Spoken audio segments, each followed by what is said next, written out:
My name is Priscilla Rojas, and I'm the chair of the BPDA Board. Thank you for joining the July 17th, 2025 Economic Development and Industrial Corporation of Boston Board meeting. At this time, the Boston Planning and Development Agency is hosting public meetings in a hybrid setting for the health, safety, and accessibility of Boston residents. Hybrid means that our board meetings are conducted in person at City Hall in our boardroom on the 9th floor and virtually via Zoom and Boston City TV. For more information and updates, please visit bostonplans.org.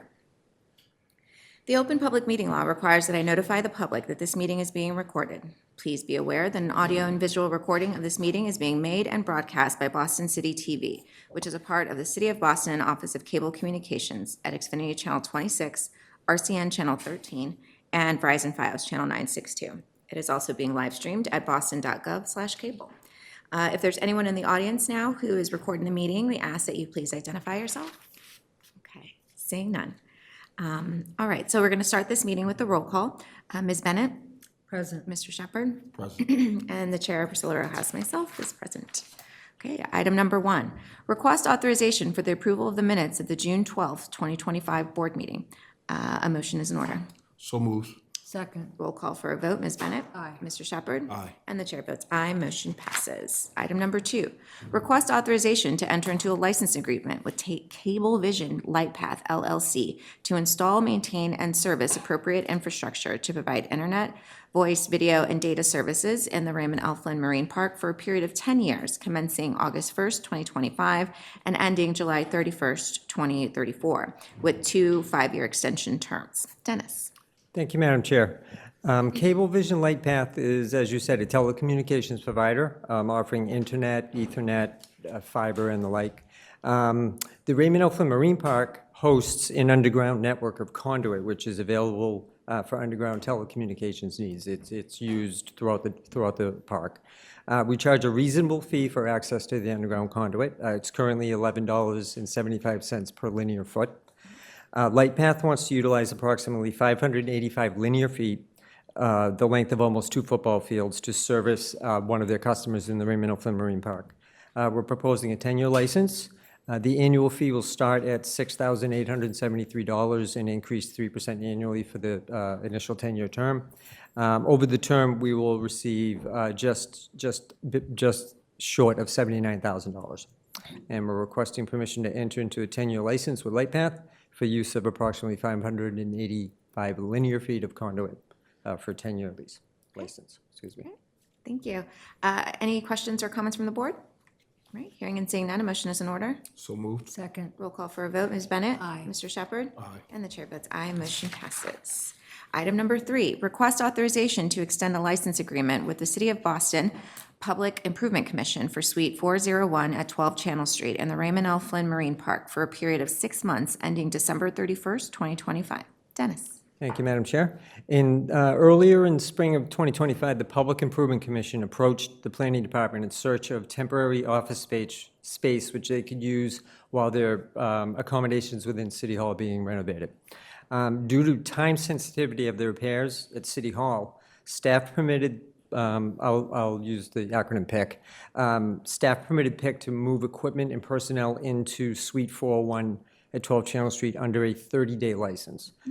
You'll recall that the director has the authority to enter into a one-time 30-day license without first receiving board approval for circumstances exactly like this, that were time sensitive. So thank you for giving us that tool. We're proposing to allow the Public Improvement Commission to utilize a portion of Suite 401 at 12 Channel Street for temporary office and storage space until December 31st of 2025.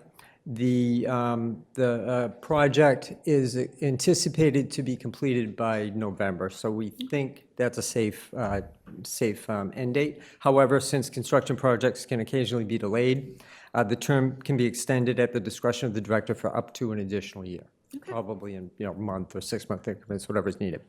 PIC acknowledges that the suite is available for lease, and staff will occasionally tour the suite with prospective tenants. And we'll give them as much notice as we can, and we'll be very respectful of each other as far as that goes. This is an opportunity to assist a fellow city agency for a short period of time without losing the ability to market the space to prospective tenants. For all of those reasons, we're proposing no rental fee for this temporary accommodation. However, PIC will be responsible to pay Eversource for their electricity use. Okay, thank you. Questions or comments from the board? Hearing and seeing none, a motion is in order. So moved. Second. Roll call for a vote. Ms. Bennett? Aye. Mr. Shepherd? Aye. And the chair votes aye. Motion passes. Thanks, Dennis. But item number 4, request authorization to amend the lease with ADI Print Solutions Incorporated for Suite 801 at 12 Channel Street in the Raymond L. Flynn Marine Park for a period of 10 years, commencing on July 1st, 2025, and expiring June 30th, 2035, with one 5-year option extension term. Dennis? Thank you. Late last year, I had advised the board of our strategy toward addressing the pending vacancies in 12 Channel Street and 2 Boylston. Well, this is specifically today about 12 Channel Street. Current or pending vacancies in 12 Channel Street are attributable to the natural life of the existing leases and the current soft market conditions, which are normal in every real estate cycle, though very inconvenient for us right now. Global Protection Corporation has recently vacated 70,000 square feet, bringing the total vacancy of this building to about 85,000 square feet, or 30% vacancy, which is not horrible in this market, but it could be better. We've had success attracting some new tenants through our aggressive online marketing via LoopNet and CoStar, and helping existing tenants expand, taking the opportunity to expand within the building to help absorb some of that space. Another facet of our strategy is to reach out to existing tenants to incentivize them to extend their existing leases. We've successfully extended leases with Kerwin Furniture, Mass Robotics, and Payette. I'm pleased to report that this is also the case today with ADI Print. ADI Print has been a tenant in 12 Channel Street since 2021. As the name implies, ADI offers graphic design, digital color, and print services. 12 Channel Street was designed and built by the United States Army as a 9-story military warehouse. The floor load capacity and location make it an attractive location for printers. We currently have 2 printers in the building. In my way too long tenure at this podium, we have never not had at least 1 printer in that building. The current lease expires in 2027. We're proposing an extension of the term through 2035. Staff recently conducted a market analysis of the building, and we believe that the market rate for this functionally obsolete warehouse space is approximately $18.75 a foot. ADI currently pays $22 per square foot, which will escalate to $24 through 2027. We're proposing to reduce the rent to ADI immediately to $18.75 a foot as an incentive to extend the term of the lease by 8 years. ADI was initially introduced to 12 Channel Street by a commercial real estate brokerage firm, the Stevens Group, who would be entitled to a commission in the event that the license is extended. In my tenure with this agency, it's very rare for me to ask for a rent reduction. However, it's my pleasure to do that today. While current rent will be reduced from $114,000 a year to $98,000 immediately, by virtue of the 8-year term extension, the guaranteed long-term revenue will exceed the most rosiest forecast we could realistically come up with if we were to release that space effective in 2027. So we're offering a guaranteed predictable market rate revenue for 10 years with no vacancy risk in exchange for this short-term rent accommodation. Okay, thank you. Questions or comments from the board? All right, hearing and seeing none, a motion is in order. So moved. Second. Roll call for a vote. Ms. Bennett? Aye. Mr. Shepherd? Aye. And the chair votes aye. Motion passes. Thank Thanks, you. Dennis. Item number 5, request authorization to amend the contract with Collins Engineers Incorporated to provide additional engineering design services for bulkhead rehabilitation at the South Jetty within the Raymond L. Flynn Marine Park, and in a total amount not to exceed $422,620. William? Thank you. Good afternoon, Madam Chair, members of the board. This matter was last before you August of last year when we awarded the construction project for the South Jetty bulkhead replacement to Coastal Marine in the amount of $11.5 million. The early concept for this work was simply a bulkhead replacement. However, when we had the engineer under contract, and the engineer record is Collins Engineers, shortly thereafter, the adjacent wharf structure, it's a pier wharf structure, it began to collapse. We had to take immediate action to stabilize that structure, and this project evolved and grew into one that was not only the initial bulkhead replacement, but also a complete demolition of the failed wharf structure. When we initially got this construction, or this engineering underway for this construction project, the anticipated construction costs were in the neighborhood of $2 million. We then expanded the construction project to be at $11.5 million. So that's what you awarded in August. We are now about 50% complete. Substantial completion is on the horizon this calendar year, and we're at a good place to amend the original engineering design contract to account for all the additional work, the additional permitting, and the additional scope. So our original contract was $307,120. We are requesting authorization to more than double that. It would be increased by $422,620 for a total contract of $729,740. That amount, while at first glance does appear a large increase, the end total engineering cost, inclusive of all resident engineering and construction administration, is 6% of the final construction cost. So it's really reasonable and within expectations. Also, this request is budget neutral. We have some substantial savings on the construction contract that we're going to utilize to fund this design engineering increase. So happy to answer any questions you may have. Okay, great. Questions or comments from the board?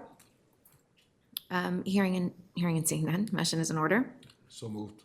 Second. Roll call for a vote. Ms. Bennett? Aye. Mr. Shepherd? Aye. And the chair votes aye, motion passes. Thanks, William. Thank you That's very a tough one, and I appreciate all of the things, right? And making it budget neutral, and that's just good luck to you and the team and the whole team. It's a big project. We really appreciate it. This was quite a risky construction project, very complicated. We even had a crane come very close to encroaching on the FAA airspace. So we're very glad we're under budget on the construction. Yeah, no, congrats, good luck. Thank you very much.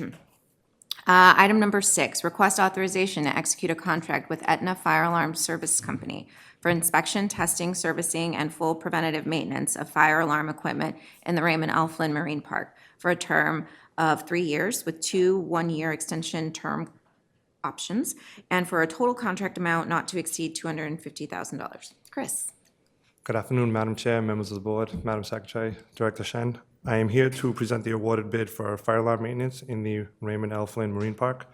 The Fire Alarm Services Company will furnish all labor, supervision, transportation, materials, tools, services, and equipment to inspect, test, service, and maintain fire alarm equipment at 12 Channel Street and 12 Drydock Avenue within the Raymond L. Flynn Marine Park.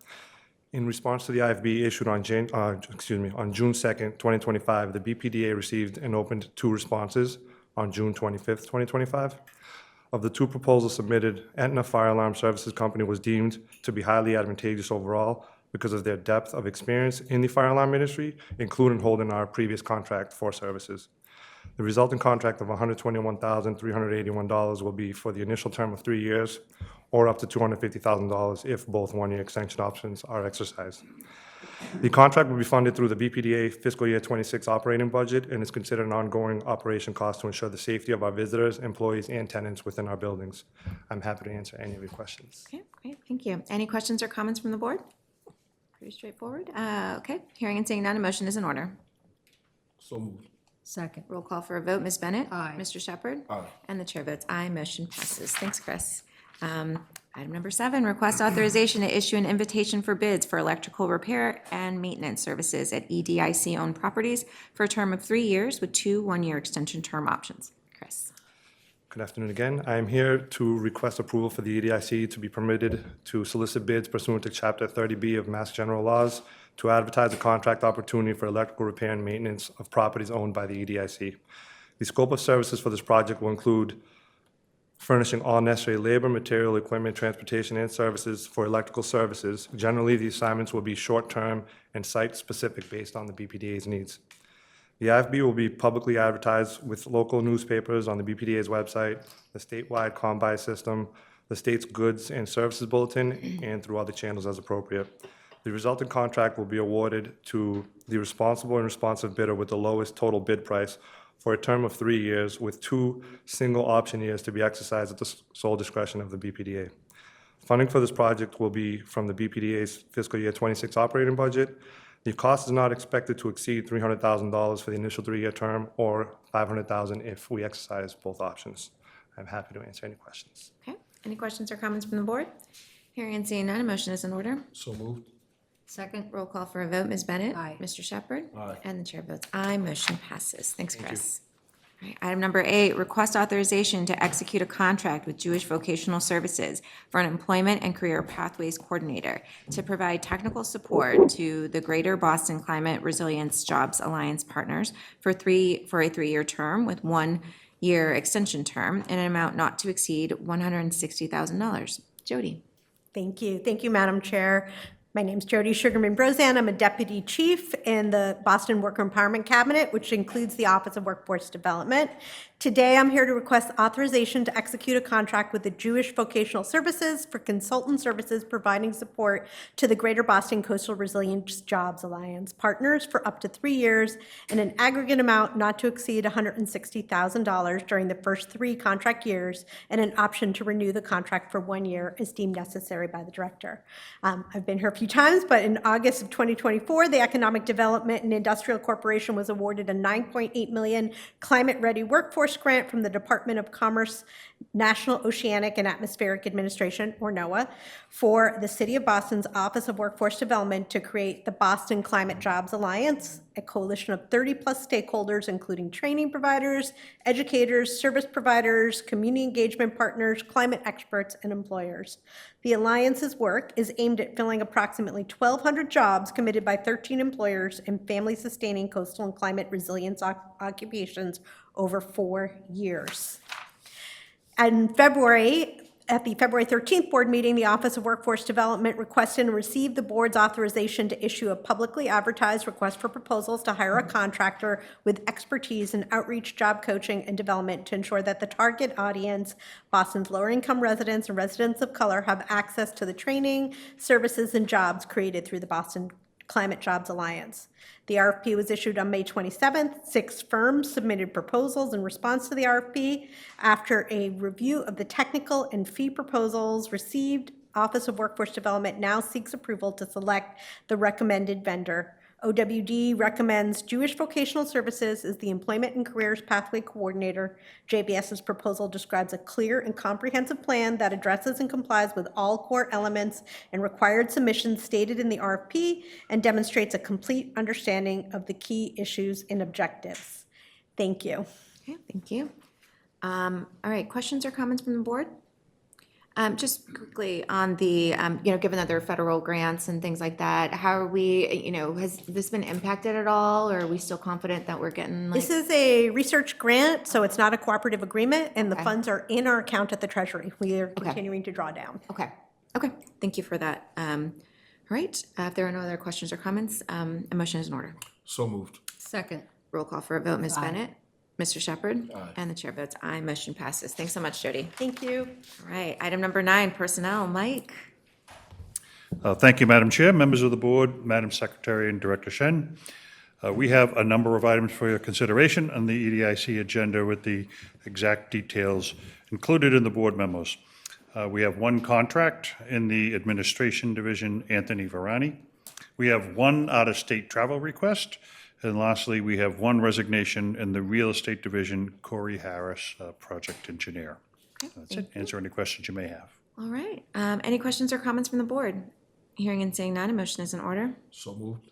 Second. Roll call for a vote, Ms. Bennett? Aye. Mr. Shepherd? Aye. And the chair votes aye, motion passes. Thank you, Mike, and thank you, Corey, for your services as well here. We wish you luck. Okay, item number 10, I need a motion to adjourn the EDIC meeting. Motion to adjourn. Second. Roll call for a vote, Ms. Bennett? Aye. Mr. Shepherd? Aye. And the chair votes aye, motion passes, meeting adjourned.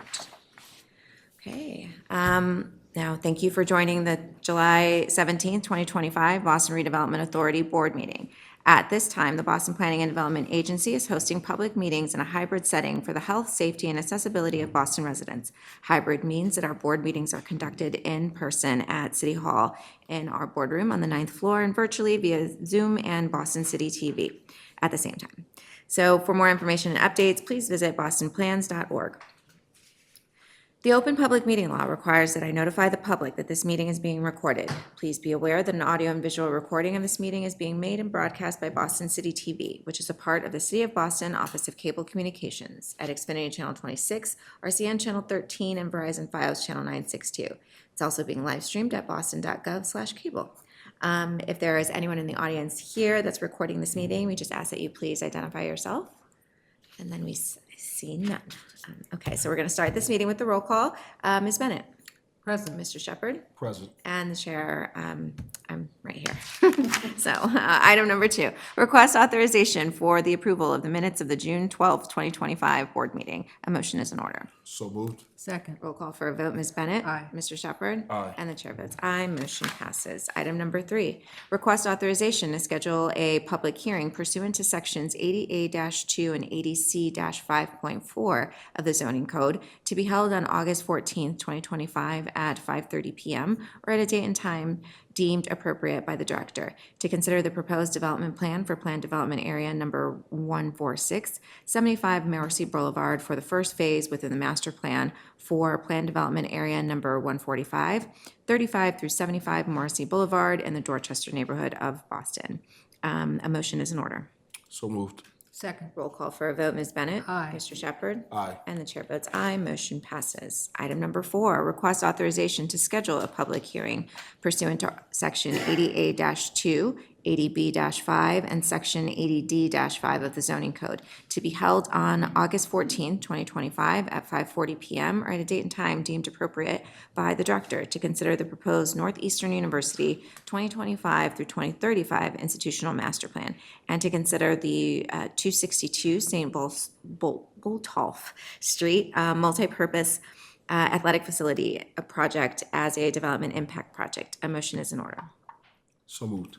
Second. Roll call for a vote, Ms. Bennett? Aye. Mr. Shepherd? Aye. And the chair votes aye, motion passes. Item number 5, request authorization to execute a memorandum of agreement between General Hospital Corporation, MGH, and Boston Planning and Development Agency related to the development and administration of a request for proposals process to identify a developer to acquire 12 Garden Street and Beacon Hill for redevelopment as affordable housing, and to exercise the option or the acceptance of a deed for the property from MGH and to take all related actions. Scott?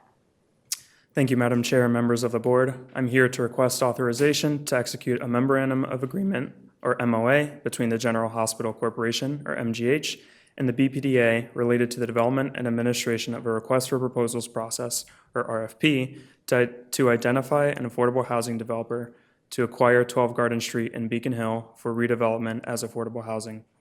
The 12 Garden Street property consists of approximately 5,700 square feet and features MGH's existing paint, carpentry, and maintenance shop building. In 2021, the BPDA approved the MGH Institutional Master Plan pursuant to Section 80D of the Boston Zoning Code, which included the development of a new clinical building, now called the Ray Gun Building, on MGH's main campus. One of the commitments in the June 8, 2022 cooperation agreement for the Ray Gun Building was for MGH to convey the 12 Garden Street site for renovation as an affordable housing project for zero reimbursement, provided a redeveloper could be identified through an RFP to acquire the property and advance such an affordable housing project. After recent discussions with MGH about the development of the RFP and the MOA, it has been determined that the BPDA will lead the RFP process, given the BPDA's experience in developing and administering RFPs, as well as expertise with designated developers for affordable housing. The BPDA has determined that commencing the development of the RFP in the first quarter of 2027 will encourage the most competitive RFP with the most responsive proposals, allowing a designated developer to perform due diligence during the construction period for the Ray Gun Building, and align the closing of the 12 Garden Street property with the relocation of MGH's existing paint, carpentry, and maintenance shop building. As the MOA describes further, the possible outcomes for the property at the conclusion of the RFP process include the following. 1, MGH conveys the property to the designated developer. 2, the BPDA exercises an option to acquire the property.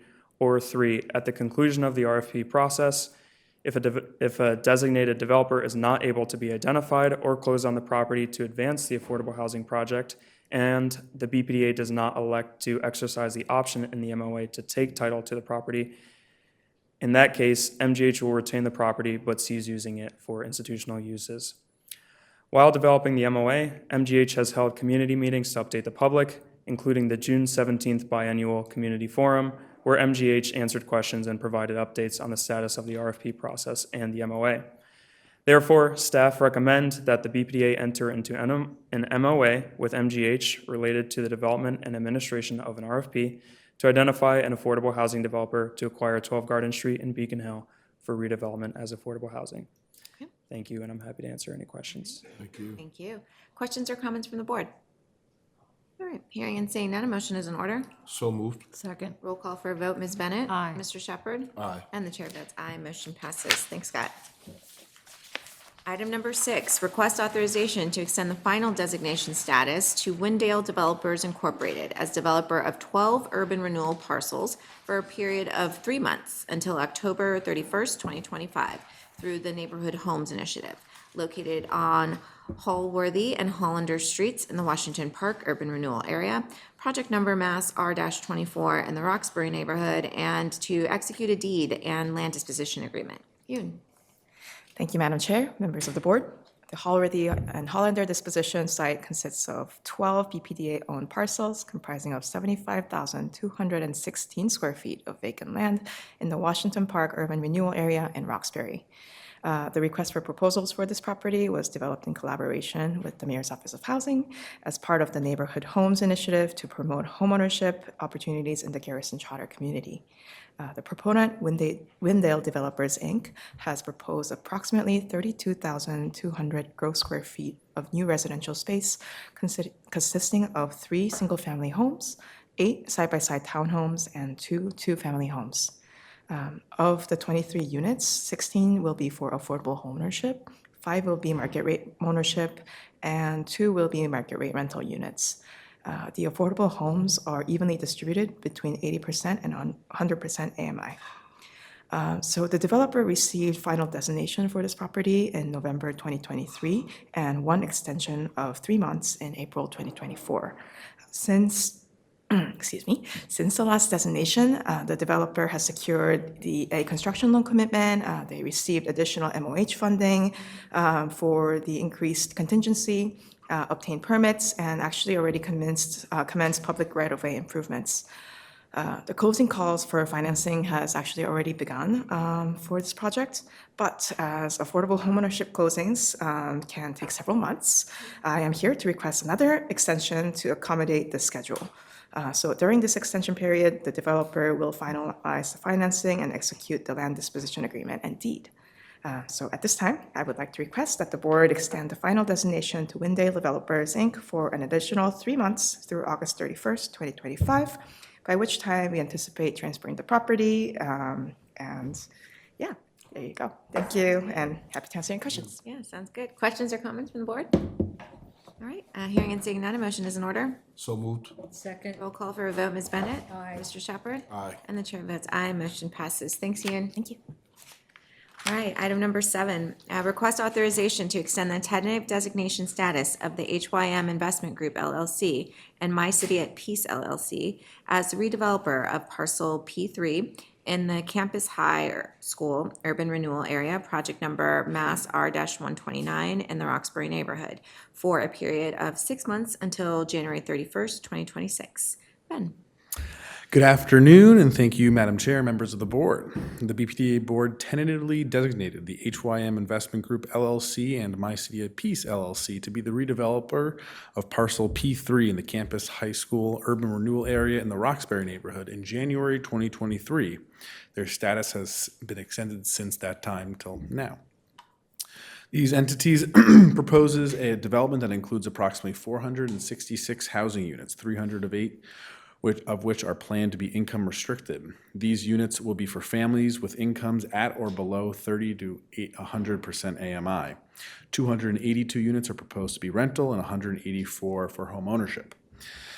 The project also proposes to include approximately 695,000 square feet of life science space, 47,000 of retail space, 31,000 for Embrace Boston, and 43,000 of open space. Additionally, the project proposes to deliver 10,000 square feet of rent-free lab training space for Lab Central Ignite. The development team has worked since the last extension to further this development, more specific details of which are in the board memo for your review. During the 6-month extension, the development team is hoping to complete the following steps: provide an updated project schedule, provide further pre-development and full development budgets, provide an updated site plan that provides a clear, achievable plan for site access. This plan should consider the expected changes to Tremont Street that were presented to the development team by the Massachusetts Bay Transportation Authority and the City of Boston in 2024 and 2025, and file a project notification form as part of the Article 80 process. Given the expected progress, staff recommends extending their tentative designation for 6 months. Thank you. I'm happy to answer any questions. Okay, great. Questions or comments from the board? What is the latest construction start date for that project? I don't have that in front of me. It's they have provided a updated schedule within the past since the last designation period, but it's sort of a moving target. They did provide it. It was a good schedule in terms of it made sense. I don't have it in front of me, but I'm happy to provide it afterwards. Yeah. Yep. Yeah, look, I mean, we've been waiting for P3 to materialize for, Yes. however many years. Yeah, any, again, impact on life sciences market and different things, Yeah. again, early, kind of indicators, obviously that kind of Yeah. No. That raises some flags just in knowing that, just where we are in the industry and the lab space and Yeah, they've been aware of that and have brought that up, and we have now monthly, every once in a while, we don't have them, but monthly conversations with the real estate staff and them to ensure that we're sort of keeping an eye on things and not just letting it go on. Yeah. And they're definitely aware of the life science sort of just what's happening in the world, in the community right now, and they're still. They still have a path forward for that space and for the buildings, and are trying to make necessary sort of changes to make sure it's a successful development for the commercial space, but also for the residential space as well. 'Cause And that's remind me, did they designated did they already have a life sciences, a tenant designated yet, or it's not? It's not. Oh, you mean like a tenant kind of A thing? tenant, for the life sciences building, if it's just a general life science building, or we already have a company, or if they're thinking that kind of Yeah. the move to the shared lab space kind of ecosystem that the industry's,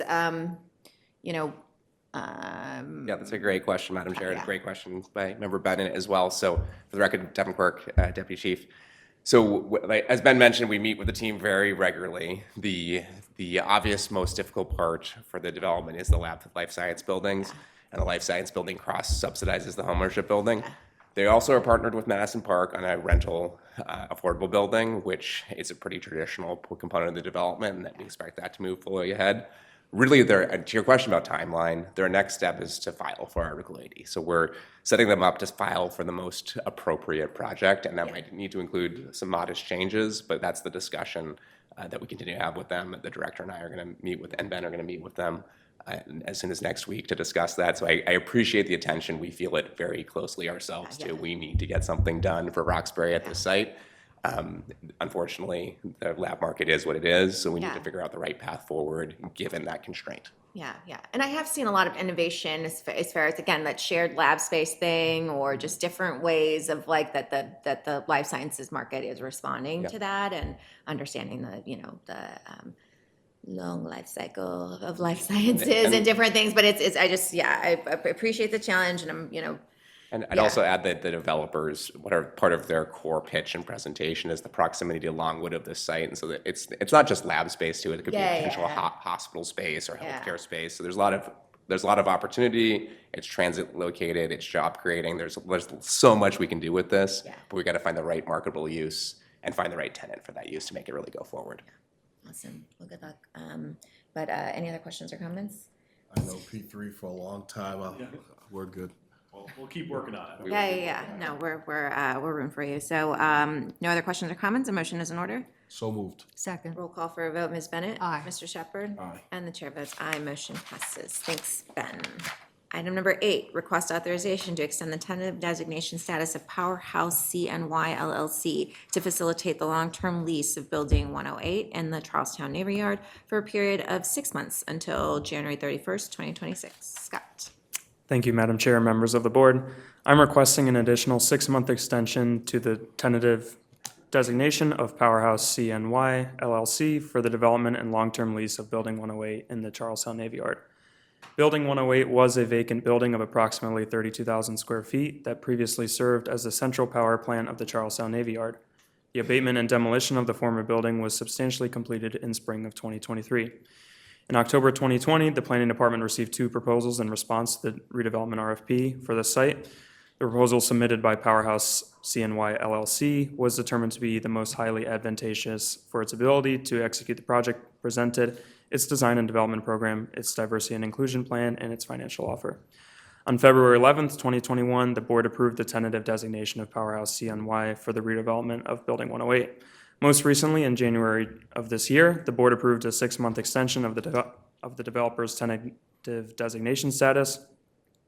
And on April 10th of this year, the board approved authorization for the director to convey approximately 9,378 square feet of land in the Charlestown Navy Yard to the National Park Service and execute an NPS minor boundary revision pertaining to parcel P10114 and P10515, also known as the Connector Building, at a future date to be determined in coordination with NPS. For the redevelopment, Powerhouse CNY has proposed a 97,000 square foot building with approximately 84,000 square feet of lab and R&D space, 1,700 square feet of cafe space, and 39 below-grade parking spaces. Since being granted tentative designation, the development team has made significant progress, including submitting a PNF through the Article 80 and Mass Historic Commission, pursuing financing, conducting community outreach, and executing a term sheet with the Planning Department.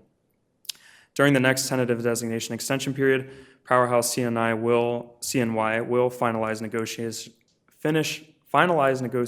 negotiations of long-term ground lease, continue to pursue permanent financing and prospective tenants, and continue the Article 80 design review and community process as needed. Therefore, Planning Department real estate staff recommend extending the tentative designation status. Thank you, and I'm happy to answer any questions. Okay. Any questions or comments from the board? All right, hearing and seeing none, a motion is in order. So moved. Second? Roll call for a vote, Ms. Bennett? Aye. Mr. Shepherd? Aye. And the chair votes aye, motion passes. Thank you. Item number 9, request authorization to extend the tentative designation status of Tenants Development Corporation of Roxbury for the development of parcel 22A in the South End Urban Renewal Area, project number Mass R-56, located at 151 Lenox Street in the Roxbury neighborhood, for a period of 6 months until January 31st, 2026. Scott. Thank you. I'm requesting an additional 6-month extension to the tentative designation for Tenants Development Corporation, or TDC, for the redevelopment of parcel 22A located at 151 Lenox Street in the South End. The board originally awarded TDC tentative designation in June 2018 and has extended the designation since the original vote to allow the developer to continue in their work toward helping us improve this part of our city. TDC had proposed to develop a community center, including office space for its headquarters, and had been working toward this goal. In early 2024, after continued conversations with staff and significant analysis, it was determined that the prior proposed project was not financially achievable given current market conditions. TDC is now working on a proposal that includes 100% residential use, including 38 new homes for seniors. TDC expects to use the 6-month extension to submit its Article 80 small project review application, refine the design and development program with Planning Department staff, further refine the financial model, and continue discussions with City of Boston, Mayor's Office of Housing, and Massachusetts Executive Office of Housing and Livable Communities, as well as Mass Housing. TDC has already submitted an intake form for the process to receive an executive order certificate for streamlining the approval of affordable housing. This tentative designation extension will allow TDC to make significant progress on this project and provide a clear path to developing the site into a community asset. We expect to be back before you in 6 months to provide an update on the project status. Thank you. Great, thank you. Questions or comments from the board? Hearing and seeing none, a motion is in order. So moved. Second? Roll call for a vote, Ms. Bennett? Aye. Mr. Shepherd? Aye. And the chair votes aye, motion passes. Thanks, Scott. Thanks. Item number 10, request authorization to issue a request for proposals to engage a consultant to assist in the preparation of a citywide needs assessment. Caitlin. Awesome. Good afternoon, Madam Chair, members of the board, Chief Shen, and Secretary Polhemus. Again, my name is Caitlin Coppinger, Deputy Director of Comprehensive Planning. I'm here today to present the revised scope for the citywide needs assessment and to request your authorization to advertise for the RFP. As you may recall, in July of last year, this board approved the issuance of a request for proposal for a citywide land use needs assessment. A consultant was then selected based on that original scope. What I bring before you today reflects a shift in focus. While the initial effort centered on land use, the revised scope narrows the assessment to analyzing the needs of our neighborhoods around public facilities, capital planning, and long-term investment priorities, ensuring that the city's resources are aligned with Boston's evolving needs and our commitment to equitable access and service for families. If you can go to the next slide, please. Next slide. Awesome. The previous scope focused on understanding how land use is currently used, examining buildings, roads, parks, and other spaces to identify what's working well and where there are opportunities for improvement. It aimed to anticipate future demand for housing and guide how land should be used to support that growth. The work also included exploring different future land use scenarios across the city and offering clear, actionable strategies to accommodate growth while protecting the city's character. You can go to the next slide, please. Actually, I think this is the wrong presentation. Yeah, this is the anti-displacement one. Yeah. I'm happy to go through the presentation without the slides. Okay, we can talk about it, Because yeah. I think it will be fairly clear. So although the scope is kind of changing here today, the goals and objectives of the department remain the same, with key objectives including growing the city's population to 800,000, making Boston a more family-friendly city, increasing housing affordability, and balancing access to city services. We also want to improve increasing accessible open space, foster economic growth by supporting local businesses and attracting new enterprises, and encouraging transportation mode shift and improving overall mobility. As part of our new approach, we're going to be conducting a thorough assessment of the city's current population, housing, and public services to better understand existing trends and evaluate our readiness for future growth. A fair share and gap analysis will help us evaluate how equitable services and facilities are distributed across neighborhoods, identifying both unmet needs and where there are areas of oversupply.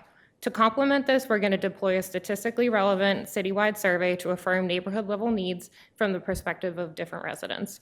Building on this foundation, we aim to develop a transparent framework to compare, score, and prioritize capital investments based on criteria such as need, impact, equity, and feasibility. Finally, this work will also examine where private development can play a role in addressing service gaps with recommendations for location-specific public benefit contributions to ensure that growth is aligned with community priorities. Taking this into a little bit of a finer grain of detail for you guys to understand, we're going to be analyzing public facilities and capital budgeting through creating a framework for answering questions like, how do we prioritize among similar needs? How do we prioritize across different types of needs in different neighborhoods? So how do we look at potentially a pool in West Roxbury versus a senior facility in Hyde Park? How do we weigh investments in public facilities versus those that support internal operations? And which needs can or should be met by private development? This work will result in citywide housing production goals tailored to different population groups, along with strategic recommendations for optimizing public assets and identifying opportunities to repurpose underutilized buildings. It will also include a wish list of mitigation measures, a spatial equity book compiling of all these findings, and an internal investment framework to guide future city decisions. The next step in this is to issue an RFP by the end of this month with the goal of returning in September with a selected consultant. Happy to answer any questions. Thank you. Now that we have the slides. Yeah, that's okay. We read the memos too, so I know the slides are pretty, but well, any questions or comments? I'm just really excited, and you know, and just very proud of the approach that the team is taking and identifying like the needs of the city and identifying the nuances. And I think it's just gonna, I'm again just excited for this approach. So if there are no other questions and comments, motion is in order. So moved. Second. We'll call for a vote. Ms. Bennett? Aye. Mr. Shepherd? Aye. And the chair votes aye. Motion passes. Thanks, Caitlin. All right, item number 11, request authorization to issue a request for proposals for the sale of the redevelopment sale and redevelopment of 12 parcels selected for the third phase of the Welcome Home Boston Initiative, consisting of 8 parcels owned by the Mayor's Office of Housing located at 8 Eastman Street, 63 Stoughton Street, 1 Everett Avenue, and 151 Home Street in Dorchester, 64 through 66 Tampa Street and Colchester Street in Hyde Park, and 4 parcels owned by the BPDA located at 19 Laurel Street, 11 through 13 Catawba Street, and 14 Catawba Street, and 100 Ruthven Street in Roxbury. Yoon. Thank you, Madam Chair and members of the board for having me again. I am here to request authorization to advertise and issue a request for proposals for the redevelopment of 12 vacant parcels located in Dorchester, Hyde Park, and Roxbury as part of the Welcome Home Boston Phase 3. Welcome Home Boston is an initiative to create homeownership opportunities for first-time homebuyers by building low-density contextual multifamily condominiums on city-owned land. The first 2 phases of the initiatives were led by the Mayor's Office of Housing and resulted in the designation of 10 development teams expected to deliver a total of 144 affordable homeownership units. For Phase 3, the BPDA is joining the effort to combine resources and expertise with MOH to expand the program and launch its next phase. Excuse me. The RFP includes a total of 12 parcels, comprised of 8 parcels owned by the Mayor's Office of Housing and 4 parcels owned by the BPDA. The properties range in size from approximately 3,300 square feet to 6,500 square feet and are located at 8 Eastman Street, 63 Stoughton Street, and 1 Everett Avenue, and 151 homes in Dorchester, 64 through 66 Tampa Street, and 2 parcels on Colchester Street in Hyde Park, 19 Laurel Street, 11 through 13 Catawba Street, 14 Catawba Street, and 100 Ruthven Street in Roxbury. So this RFP specifically targets households earning between 120% and 135% of area median income, which is currently a underserved demographic of families who earn too much to qualify for traditional income-restricted housing programs, but too little to compete in Boston's increasingly expensive housing market. So just for reference, in 2024, the maximum sales price of an income-restricted 100% AMI 2-bedroom condo was $348,000, while the median market rate sales price of a 2-bedroom condo was $790,000.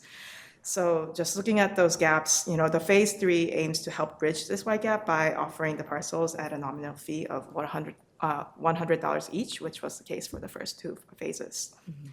So the proposals for this RFP should deliver high-quality, owner-occupied homeownership units priced within the purchasing power of these middle-income families, which is expected to be around $500,000 to $600,000, although we will give preference to proposals that can deliver homes below this range. And BPDA and MOH staff conducted extensive public outreach between January and June of this year, including briefings with elected officials, outreach to neighborhood associations, 1,000+ postcard mailer, and door-to-door outreach to abutters, and a first home survey that received over 140 responses across all neighborhoods of Boston, and finally a 4-part community meeting series that drew over 100 participants. The community process echoed a strong need for homeownership options for families in this missing middle demographic, and also identified key preferences and trade-offs that these first-time homebuyers were willing to make in order to purchase their first home in Boston. Staff posted the draft RFP development objectives and design guidelines for public comments in June, which has been revised and refined to reflect the community feedback that we received to prioritize the following: context-sensitive and sustainable design, preservation of mature trees and green space, and when possible, off-street parking, innovation in housing delivery methods that could increase cost efficiency, reduce construction impacts in the neighborhoods, and help achieve the city's sustainability and climate resiliency goals. And finally, contributions to the public realm and the neighborhood character. We expect to return to the board later this year or early next year to report on the RFP responses and recommend tentative designations. Thank you, and I'm happy to answer any questions. Okay, thank you, Yoon. Questions or comments from the board?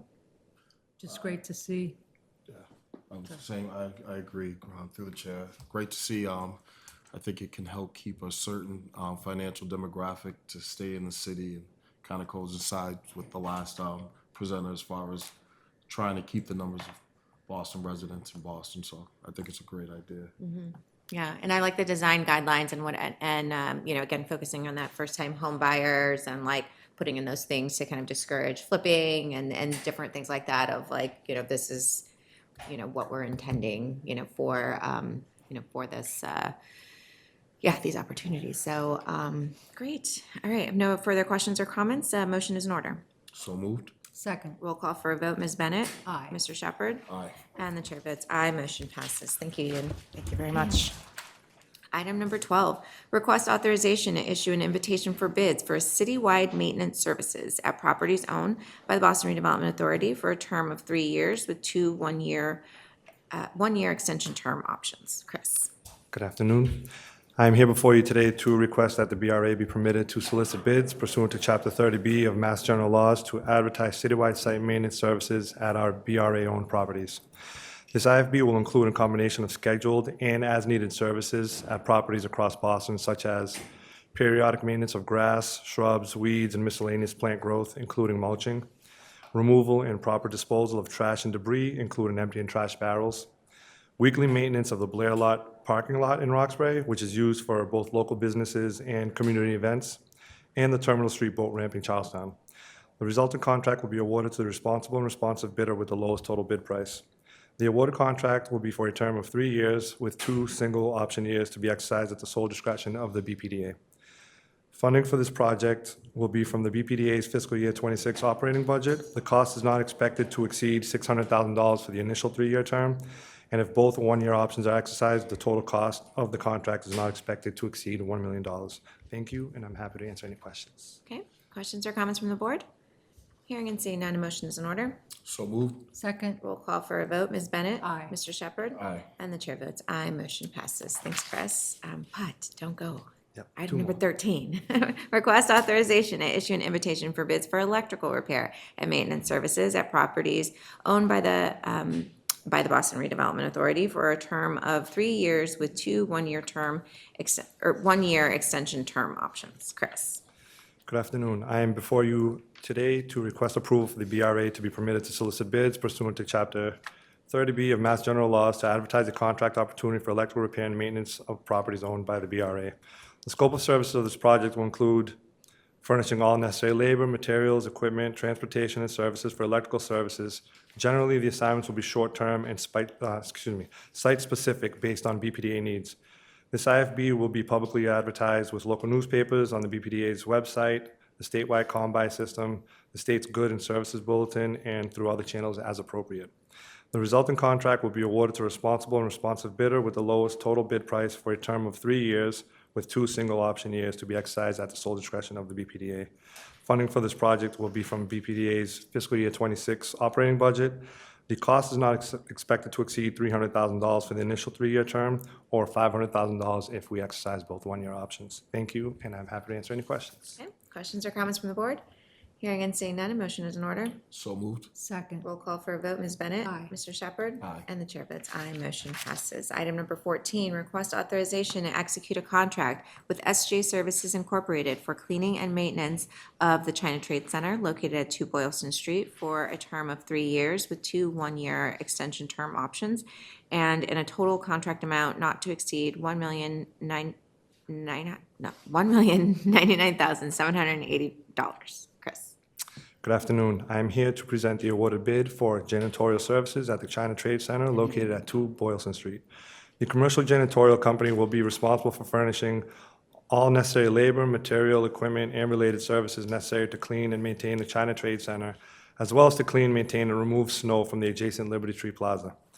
In response to the IFB issued on June 2nd, 2025, the BPDA received and opened 10 responses on June 18th, 2025. Of the 10 proposals submitted, SJ Services Incorporated was deemed to be highly advantageous overall. The resulting contract of $650,520 will be for an initial term of 3 years, or up to $1,099,780 if both one-year extensions are exercised. This contract will also be funded through the BPDA's fiscal year 26 operating budget and is considered an ongoing operation cost to maintain the cleanliness of China Trade Center and the adjacent Liberty Tree Plaza. Thank you. I'm happy to answer any questions. Questions or comments from the board? Hearing and seeing none, a motion is in order. So moved. Second. Roll call for a vote. Ms. Bennett? Aye. Mr. Shepherd? Aye. And the chair votes aye. Motion passes. Thanks, Chris. Thank you so much. All right, item number 15, request authorization to adopt a minor modification to the Charlestown Urban Renewal Plan, project number Mass R-55, located at 28 Belmont Street, for parcel R-23A to designate the permitted land use as residential uses, and to enter into an amended and restated land disposition agreement with Brian and Mary Hickey for parcel R-23A. Ruben. Good afternoon, Madam Chair, Director Shen, Secretary Plahimis, members of the board. My name is Ruben Cantor. I'm the Senior Policy Advisor for the Planning Department. Before you is a resolution authorizing your approval of a minor modification to the Charlestown Urban Renewal Plan and a new land disposition agreement enabling the development of 28 Belmont Street in Charlestown. 28 Belmont Street is parcel R23A in the Charlestown Urban Renewal Plan area. The parcel is currently vacant and was originally conveyed to the previous owner as yard space. The proponent and current owner proposes to build a 4-story residential structure with ground floor parking on the lot, and to do so is consolidating 3 adjacent lots and redrawing the tax assessing parcel boundaries. A public meeting was held announcing the minor modification via Zoom on June 24th, 2025. Planning Department staff presented at this meeting, and no attendees had concerns or questions about the proposed minor modification. In order to effectuate the redevelopment of the site as infill housing, we are requesting the minor modification to 1, redefine the boundaries of urban renewal parcel R23A to match the underlying boundaries of the tax assessed parcel, and 2, to enter into a new land disposition agreement with the current owner, which will enforce residential uses on the site and supersede the existing LDA. Thank you in advance for your consideration, and I'm available to answer questions. Okay. Any questions or comments from the board?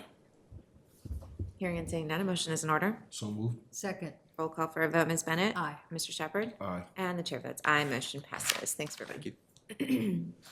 Item number 16, request authorization to adopt a Place to Thrive, an anti-displacement action plan for Boston, outlining over 40 initiatives city departments will advance over the next 2 years, designed to fill the gaps in the city's ongoing efforts to protect residents, small businesses, and cultural institutions from direct and economic displacement. Catherine. Thank you so much. It's a pleasure to be with you all today. I'm Catherine Lusk, Executive Director of the Planning Advisory Council, and delighted to present the plan on behalf of many, many departments involved in the work. Next slide.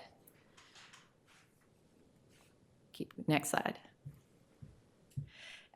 In response to community feedback, a cross-departmental team spanning more than 20 departments has been working over the past year to develop Boston's first ever citywide anti-displacement action plan to confront displacement. Through the effort, we have been working to mitigate residential as well as commercial and cultural displacement, raise awareness of the many tools the city deploys already in this work, address specific gaps in our existing toolkit, anchor our efforts to stabilize Boston's people and neighborhoods alongside our work to foster good growth and address climate, and in particular prioritize those actions that are within the city's control. Next slide. It's important in framing this work that we start with a common set of definitions. In general, displacement means when people are forced to leave their homes and neighborhoods due to external pressures, but there are different kinds of displacement that we're working to address through the plan. The first is direct displacement, which commonly refers to when a household is forced to move, such as due to an eviction, a foreclosure, or demolition of their existing premises. Economic displacement, often referred to as indirect displacement, refers to when people are priced out of their chosen community due to rising costs or expenses or lack of supply relative to demand. Commercial and cultural displacement, another force that we're working to tackle in the plan, refers to the closure or relocation of a business, and in this case as well, this could be due to direct or economic displacement. Finally, we often hear the term gentrification. This typically describes a pattern of neighborhood change where a neighborhood experiences new public or private investment, often accompanied by demographic change, typically referring to when lower income residents are displaced by higher income earners. Next. There were 3 key phases we took in developing the plan. our discovery phase, the development of the plan itself, and then we look ahead to a 2-year rollout for implementation.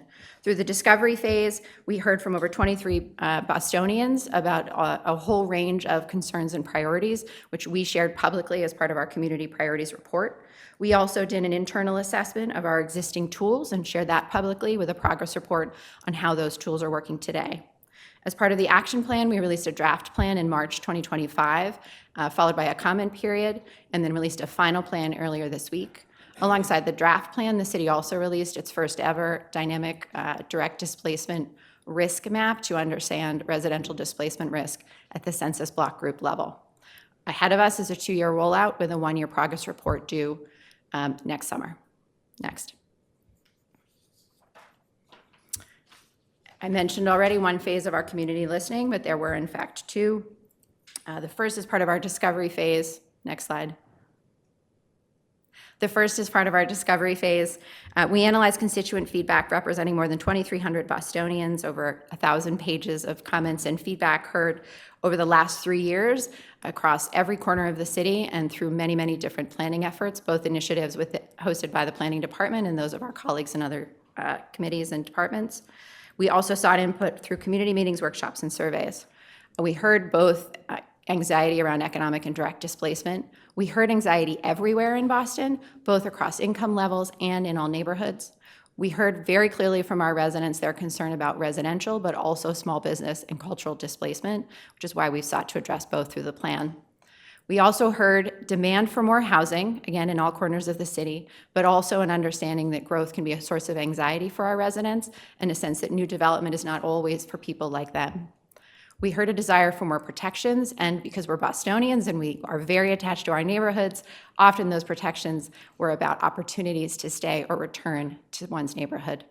And then finally, we heard a limited awareness of how the city works to mitigate displacement today. Next. As part of our comment period, we heard from and engaged with over 400 constituents, again, in all corners of the city, through comment letters, an online survey, community workshops, and small group discussions. Priorities were summarized and shared publicly, and the final plan reflects this additional community input. We heard through this phase broad support for the city's first ever comprehensive approach to mitigating displacement. We heard a desire for the city and planning to advance as many safeguards as possible ahead of and alongside our rezoning efforts. We heard a strong endorsement for housing production and, of course, as I shared before, protection efforts alongside them. Widespread support, particularly for expanding access to homeownership and new tools to preserve existing housing in the communities that reside within it. And lastly, consistent support again for commercial and cultural stabilization efforts. Particularly, we heard and continue to hear a lot of support for strategies to fill vacancies and promote wealth building through small business ownership of their premises. Next. One more. Thank you. What you see in front of you is our framework for addressing displacement. Both our efforts to support housing stabilization and commercial cultural stabilization are organized around what we call the 4 Ps.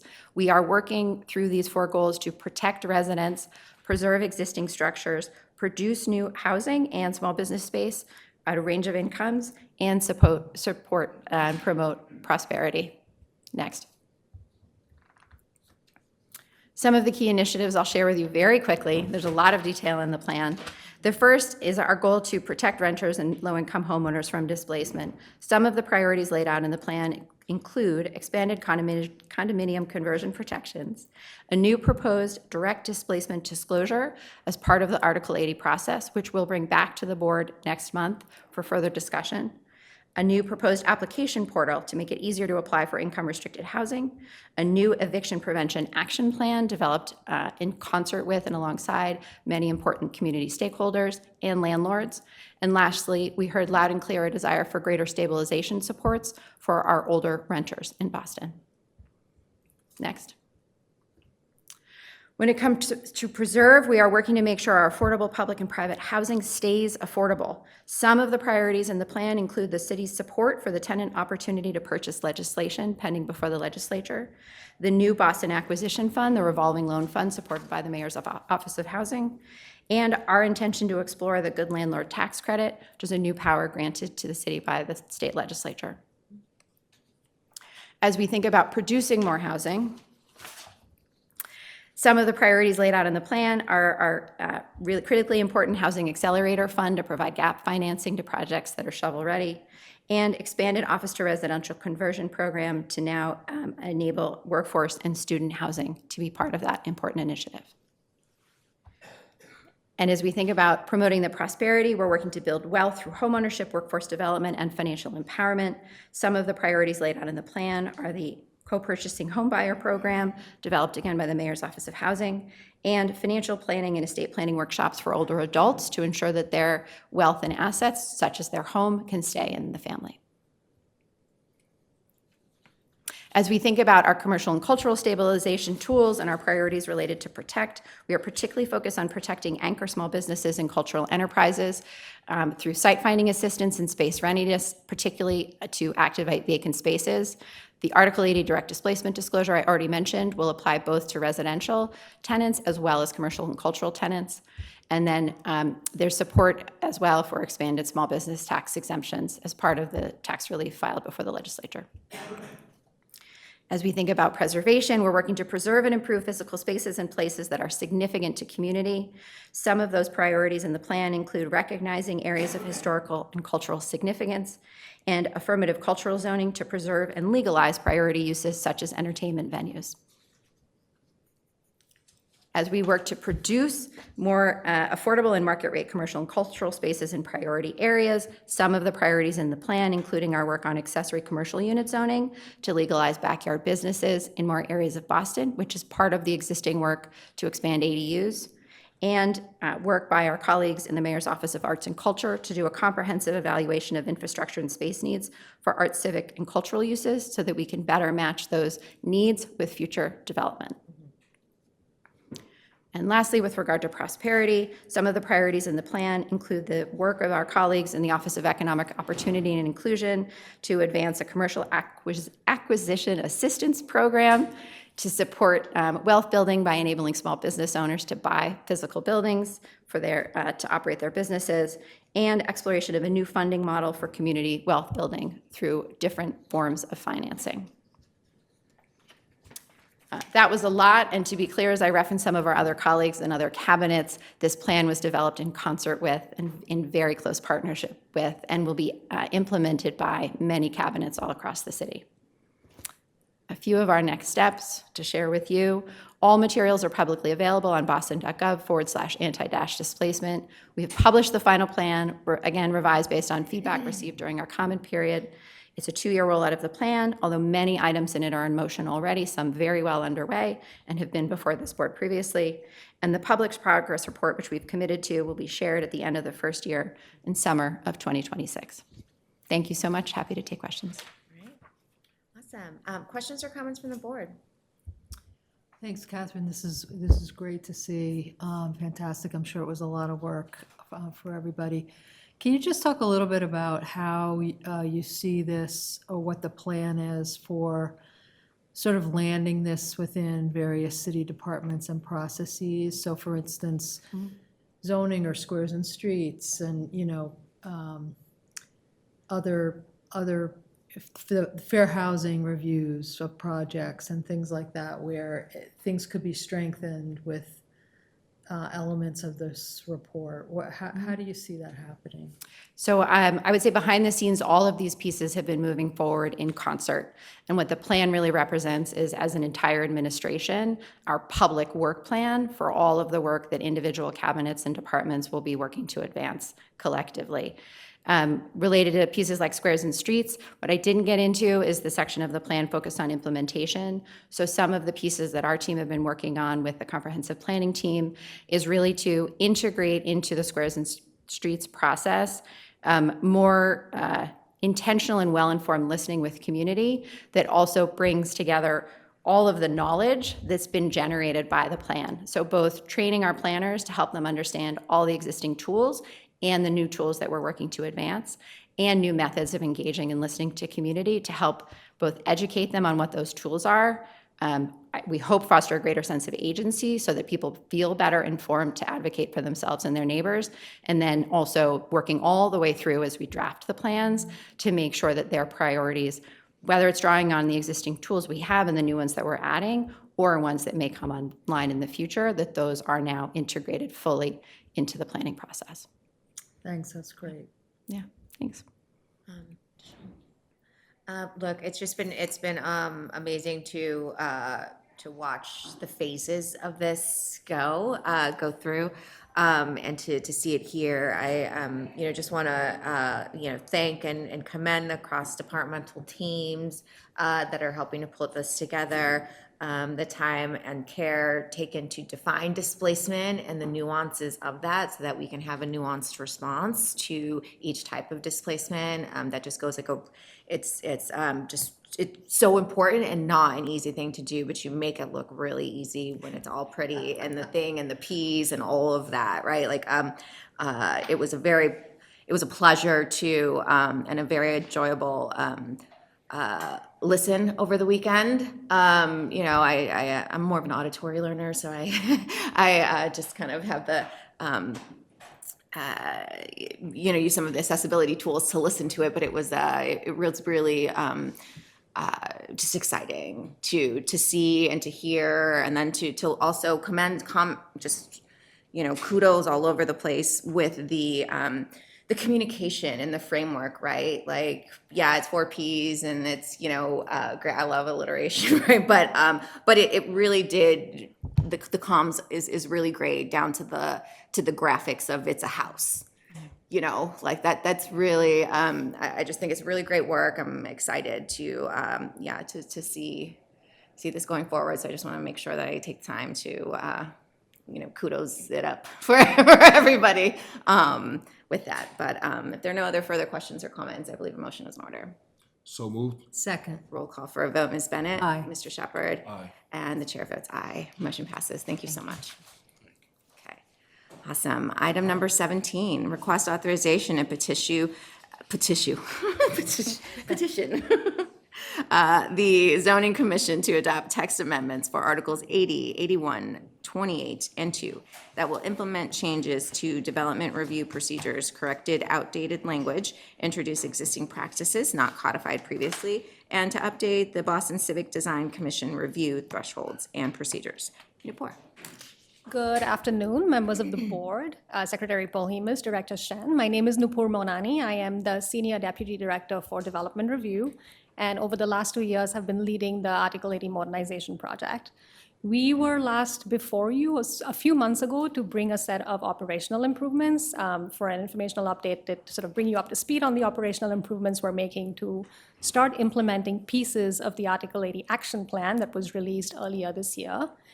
The presentation you'll see shortly is to bring forth a set of companion zoning amendments that help to begin to modernize the code along with our sort of operational procedures. And so when put together, we believe that the zoning amendments with the complementary operational changes really have impact, a meaningful impact to the experience of developers and community members and staff that are going through Article 80.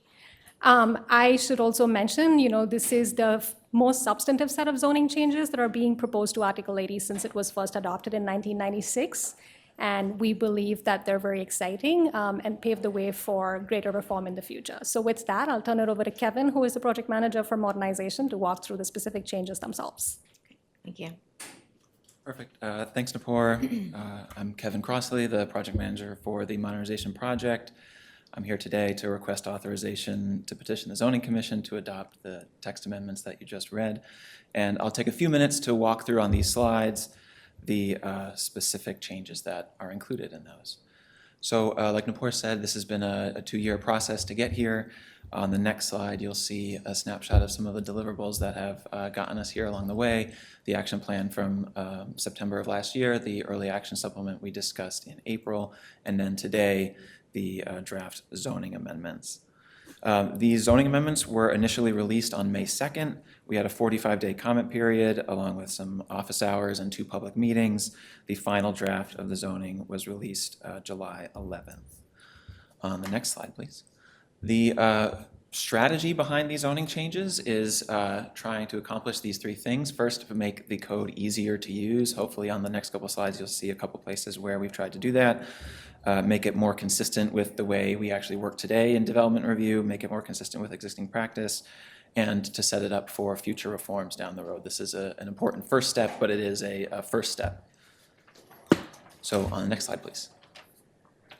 So the changes across Article 80, along with Article 81 and 28, accomplish 6 big things: updates to BCDC thresholds and procedures, support for conversions, sustainability, upgrades, and reinvestment, modernizing our communication methods, harmonizing the code with existing processes, and improving citywide coordination. So I'll talk through each one of those in turn. Next slide, please.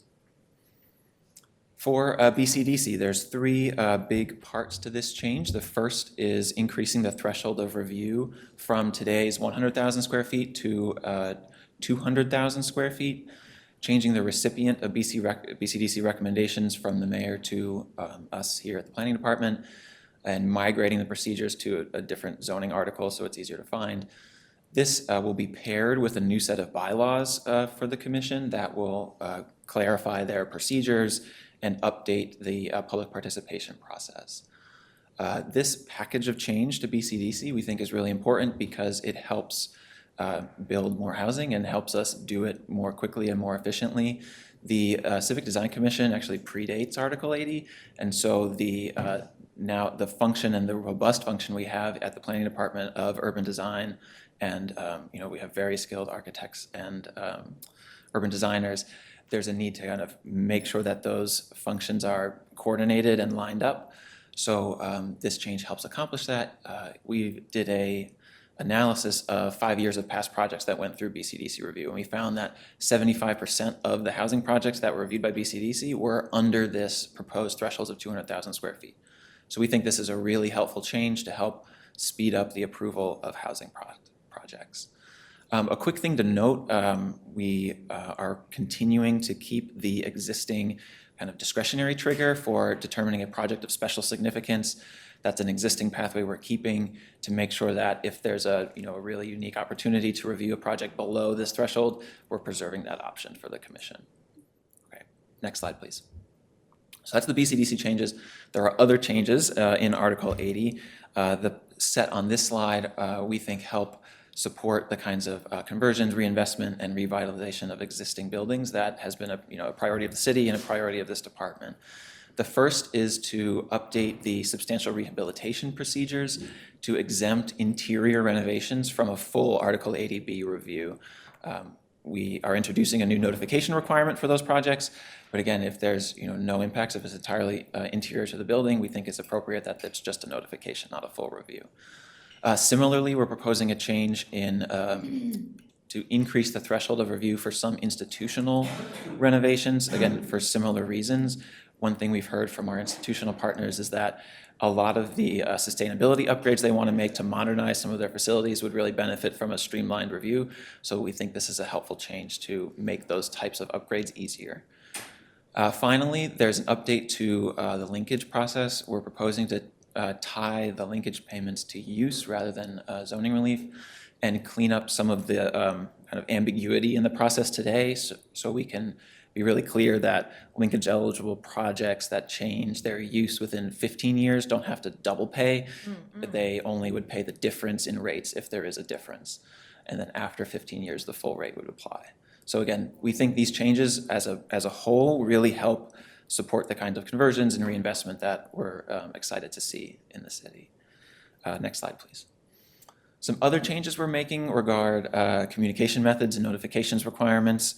In Article 80 today, there's kind of some outdated language around print ads and like physical copy distribution of filing documents that has largely been replaced in today's existing process with email notifications and website updates. That's the way people know how to find project documents. So we are reflecting that change in the zoning text. We're kind of bringing the code up to date with the way that we actually communicate today. There's no change to our language access processes or public hearing procedures. Again, this is about updating the way we notice and share information. This is important to pair with kind of parallel operational changes we're making in the community engagement process. This isn't a step away from in-person engagement or, physical conversations and in-person conversations. We think those are really important and an important complement to this change. So our operational teams have been working to create templates and new processes around things like site walks or community workshops and office hours that will be part of the development review process moving forward. Next slide, please. Some other changes we're making are, again, intended to help harmonize the code with the way things actually work today. Two things really jumped out to us here: the notice of project change, which is like a filing document, and the letter of intent, again, kind of a filing document. Those aren't in the zoning code. They're actually in other places. They're in some board-adopted guidelines from about a year ago, and LOIs come from an executive order from Mayor Menino about 25 years ago. So if you didn't already know that, you wouldn't know where to look. And so this change is intended to consolidate those things and have the code reflect the way that the process actually runs. In concert with that, there's some kind of cleanup and usability changes we're proposing to transfer some stuff that is in Article 80 to its own place, so that if you're in what we kind of familiarly call a sub-Article 80 process, you don't have to look in Article 80 to do that. That's just kind of confusing. So again, these clarifications and usability improvements we think help make the code easier to use. Next slide, please. Finally, there's some small changes in the zoning text that are part of our bigger effort to improve citywide coordination. Now that we are the planning department, we're really leaning into that and interrogating our existing relationship with other city teams that play a role in our processes. And starting with the Streets Cabinet, a very routine collaborator with us. Part of the change in the zoning amendment is to transfer primary responsibility for TAPAs, Transportation Access Plan Agreements, from BTD to the Planning Department. We think this helps kind of have a point person on our transportation staff as the person who will be, doing your leading the transportation review from beginning to end.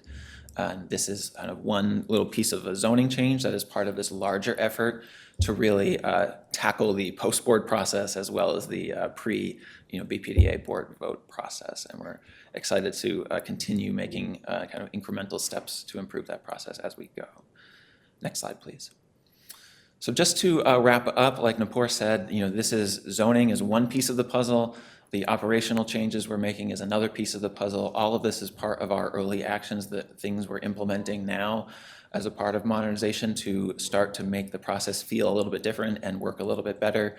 The idea is, big picture here, we're introducing a new culture of development review, and we're, trying to build momentum for future reform and additional steps to make the process even better. So that's my last slide. I'm happy to answer any questions from the board. Okay, great. Questions or comments from the board? Through the chair. Please. Did a great job today. Thank you so much. And I don't really see, we're not losing anything. I just see more, efficient, more modern, more up to date, and, access to find things a little quicker, which I think will help everyone. So thank you all for what you've done to try to move this along. And this is a long process, and I know you're not done yet, but we're here for the ride. Appreciate it. Echo just really great project management, great approach, right? I really like the agile methodology that you're using. So I can only imagine what that Kanban board or project plan kind of looks like and how to kind of to tackle this very large thing called Article 80 or like sub-Article 80-ish stuff, So that's just, it just, again, some, wanted to give kudos, flowers, motivation to kind of keep on going, and that this incremental approach of moving the things that can be moved and doing that, it's, we'll start to see and to feel, the relief that this is getting, and I see that. Again, on the comms, the slides, you make it look really easy. I appreciate the very clear and explicit of like, here's what we're doing, here's why we're doing it, and then, here's how we're going to do it, right? Like that's not an easy thing to do, but you guys do it really, really well. And it's, again, an easy way to be able to digest, right? And these are significant, significant, changes that we're, change is hard. So just the structure in which you present it, is I think a reflection of how you're, how you're getting here as well. So I just want to, give some flowers and encouragement on, keeping on with this initiative. And Appreciate that. Thank you. with that, if there are no other questions or comments, the motion is in order. So moved. Second. Roll call for a vote. Ms. Bennett? Aye. Mr. Shepherd? Aye. And the chair votes aye. Motion passes. Thanks. Great. Item number 18, request authorization to sign the Municipal Planning Board notification form declaring the intention of 263 Summer Street Development, LLC, to file a Chapter 91 license application with the Department of Environmental Protection for the office to residential conversion project at 263 Summer Street in the Fort Point neighborhood. Alana. Thank you. Good evening, Chair Rojas, Secretary Polimas, members of the board, and Director Shen.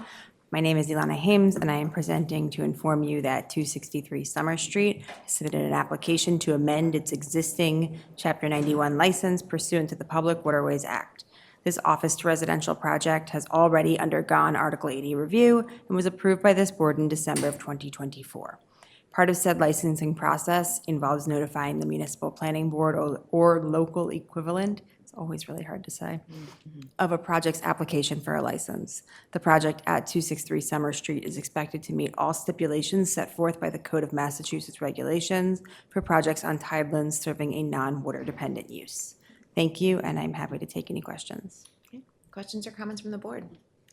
Hearing and seeing none, a motion is in order. So moved. Second. Roll call for a vote. Ms. Bennett? Aye. Mr. Shepherd? Aye. And the chair votes aye. Motion passes. Thanks, Alana. Thank you. Through the chair, can I make just Please, a comment that please. 263 Summer Street was the site of a groundbreaking Today, I know I couldn't make So it. I wanted Oh, to just done that let day everybody job. know that, one of the things that the staff do well behind the scenes is to make sure that the regulations that we have to administer are in line with the actual work that we're doing. And it was an incredible event that many of the community members attended. Nice. No, that's great to hear. Sorry to miss it, but exciting. Okay, so let's go on to what are we doing? Agenda item number 19. Request authorization to issue a certificate of completion for the successful completion of the 60 Kilmarnock Street East Site Component project of the Fenway neighborhood in accordance with Section C.4 of the Cooperation Agreement by and between the Boston Redevelopment Authority doing business as a Boston Planning and Development Agency and 60 Kilmarnock Boston Owner LLC dated October 22nd, 2021. So certificate of completion, no presentation, although we are going to do some highlights, I think, later about this. But a motion is in order. So moved. Second. Roll call for a vote. Ms. Bennett? Aye. Mr. Shepherd? Aye. And the chair votes aye. Motion passes. Item number 20, request authorization to issue a partial certificate of completion for the successful completion of the 235 Old Colony Avenue project within the development plan for Plan Development Area Number 107, Washington Village, 235 Old Colony Avenue, as amended, in the South Boston neighborhood, in accordance with Section C.4 of the Cooperation Agreement by and between the BPDA and Washington Village Property Owner LLC, dated August 25th, 2021. No presentation, so a motion is in order. So moved. Second. Roll call for a vote. Ms. Bennett? Aye. Mr. Shepherd? Aye. And the chair votes aye. Motion passes. Item number 21, request authorization to amend or supersede and replace any previously executed affordable housing agreement for 75 and 78 Willow Court and 16 Baker Court as necessary, and to enter into an affordable rental housing agreement and restriction for building 1 at 78 Willow Court and to take all related actions. Andy? All right. Thank you, Madam Chair, Director Shen, Secretary Polhemus, and members of the board. I'm Andy Feldman, Housing Policy Manager with the Mayor's Office of Housing. The proposal before you tonight is to authorize the BPDA to enter into a new housing agreement for the board-approved Article 80B project at 75 and 78 Willow Court and 16 Baker Court in Dorchester. The development includes 191 total units across 3 buildings. After completing the first building and beginning construction on the second, the proponent reached out to the city regarding the third and final building, which contains 99 units and was originally proposed to have 25 on-site units. After reviewing the proponent's request to substitute some on-site units with a payment, the Mayor's Office of Housing, in consultation with the Planning Department, agreed to a revised IDP commitment consisting of 6 on-site IDP units and payment in lieu of units to the IDP fund of $3.8 million. Together, those commitments satisfy the requirements of the policy. The proponent anticipates that this modification will allow construction of the building to begin in the coming months, providing much-needed market rate and income-restricted housing, as well as allowing the proponent to deliver significant public realm benefits. Thank you. I'm happy to answer any questions that the board may have. Questions or comments from the board? Hearing and seeing none, a motion is in order. So moved. Second. Roll call for a vote. Ms. Bennett? Aye. Mr. Shepherd? Aye. And the chair votes aye. Motion passes. Thanks, Andy. Thank you. Item number 22, request authorization to issue a certification of approval pursuant to Article 80E Small Project Review of the Zoning Code for the proposed construction of 7 residential homeownership units, 22 residential rental units, including 12 income-restricted rental units, and 18 car parking spaces located at 29 through 33 Romsey Street, and to enter into a community benefits agreement to take all related actions. Stephen. Good afternoon. Thank you, Madam Chair, members of the board, Madam Secretary Paul Hemuth, and Director Shen. My name is Stephen Harvey, and I'm a Senior Project Manager at the Boston Planning Department, and I want to thank you for your time today. The proposal I bring before you today is 2933 Romsey Street, located in Dorchester, neighborhood of Boston. On September 20th, 2024, the Boston Planning Department received a small project review application from the proponent. The proponent proposes to demolish the 2 vacant structures that exist on the site today to allow for the construction of 2 residential developments. Building 1 is a condominium development made up of 7 townhouses with 7 dedicated parking spaces. Building 2 is a rental development made up of 22 units with 11 parking spaces. Building 2, the rental development, will have 12 income-restricted affordable units. A virtual public meeting for the proposal was held on October 17th, 2024, and on June 18th, 2025. Both virtual public meetings were advertised in local papers and via emails. The first comment period for this proposal opened on September 20th, 2024, and closed on November 1st, 2024. The second comment period opened on May 30th, 2025, due to a project update, and closed on June 30th, 2025. With that said, I would like to pass it over to Ella Wise. Ella Wise is Senior Planner and the assigned planner for this proposal. Ella will showcase the planning context for the proposal. Once Ella is complete, John Paul Genie, the project attorney, and James Christopher, the project architect, will run through the project presentation. Once the presentation is complete, the proponent's team and I will answer any questions put forward by the board. Thank you again for your time today.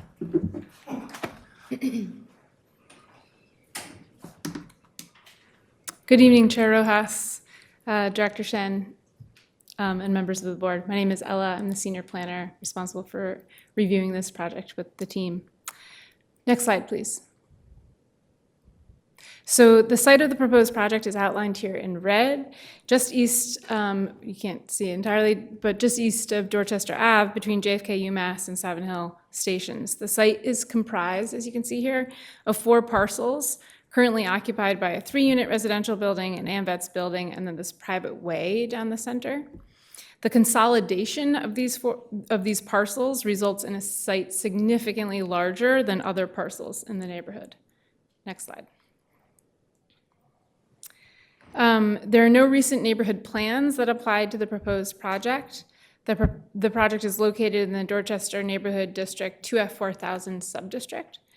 This slide compares the proposed project massing, shown in white with the darker black outline, with an estimate of the allowed massing based on the zoning, shown in pink.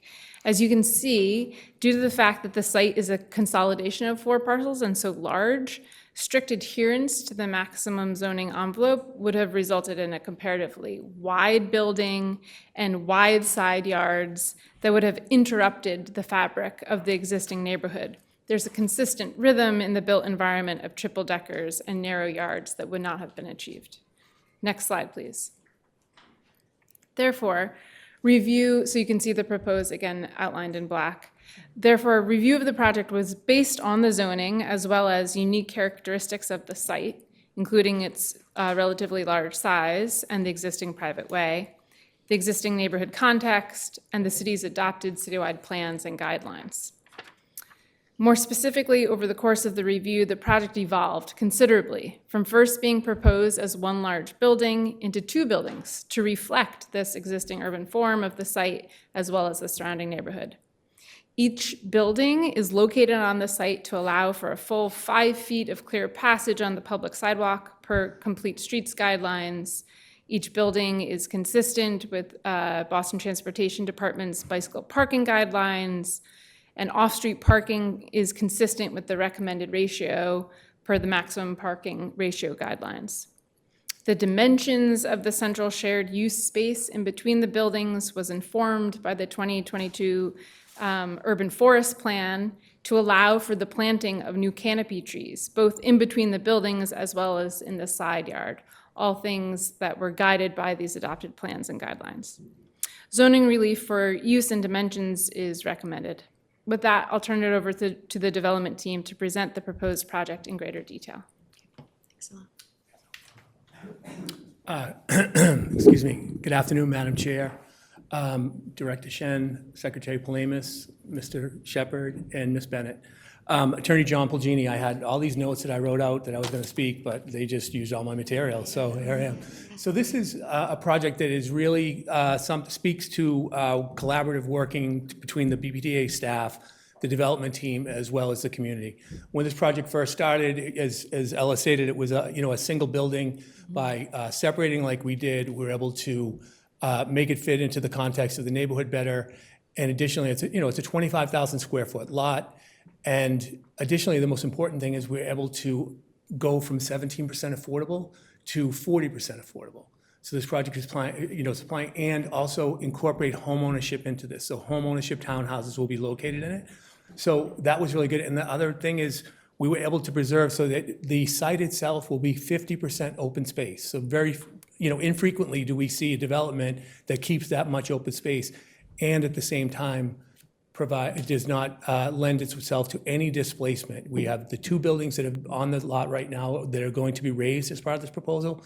They're totally vacant. So we're providing a high level of affordability, home ownership on a site. So I have to, tip my hat to the BPDA staff because they worked really hard with the development team and the community to make this what it is today.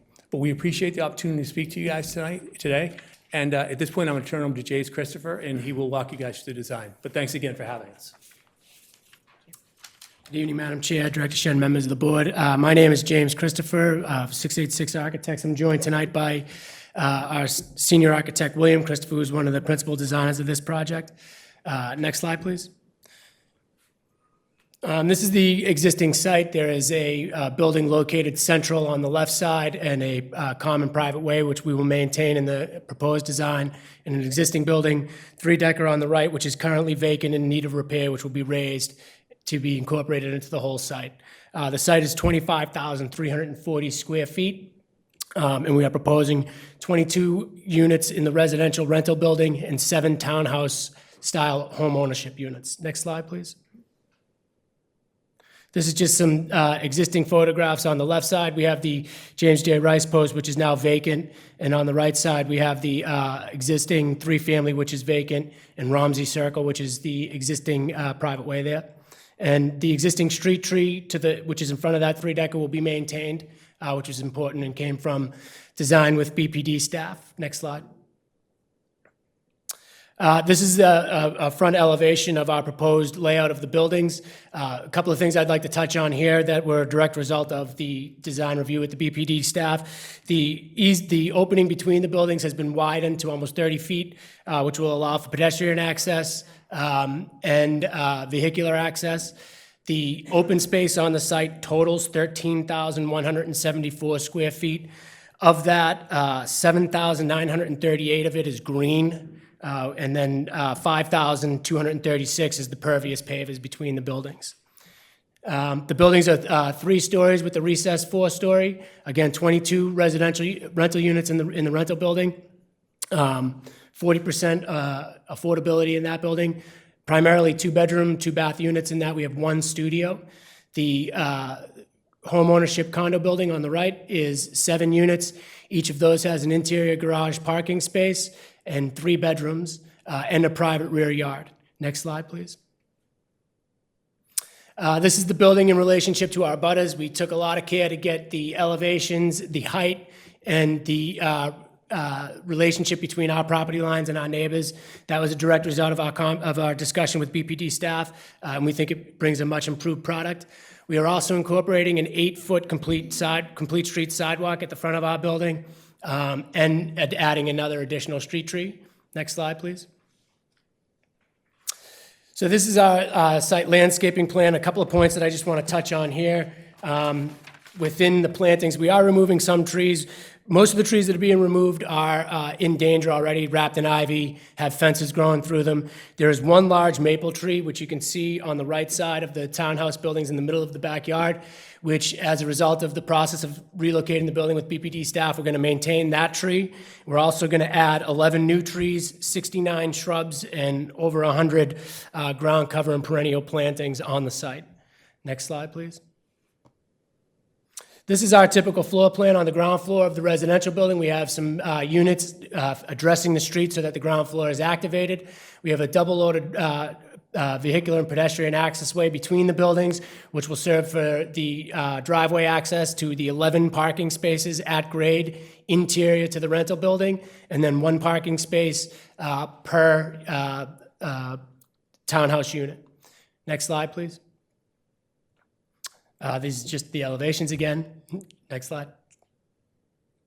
That's it. A couple of points also that I wanted to touch on: 1-to-1 bike parking, trash storage room, mail and package rooms, and I think that's it. So I'll happily answer any questions. Okay, thank you. So before we take board questions, we do have a member from Councilor Murphy's office that's here, so I'd like to give you the floor to comment. Thank you, Madam Chair. Good afternoon, Madam Chair, members of the board, Secretary Palamas, Director Shen. Good to see you all again. Anthony Gelati from City Councilor Erin Murphy's office. The council would like to go on record in support of this project. We also have submitted a letter for the record as well. Thank you very much. Have a good day. Thank you. Okay, so board questions or comments? Through the chair, really quick. Definitely, I read a few of the comments from the neighborhood, and to me, it seems like, listening to the presentation, that you've addressed a lot of the concerns that people may have had. So I think that's a great job, and I'm glad working with the BPDA staff to make it work. Definitely kudos to your team.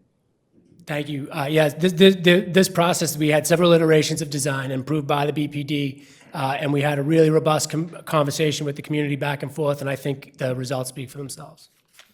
I appreciate the level of affordability, and I couldn't tell, are any of the homeownership units affordable, or is it just? No, all the affordability is contained within the apartment building. Thanks.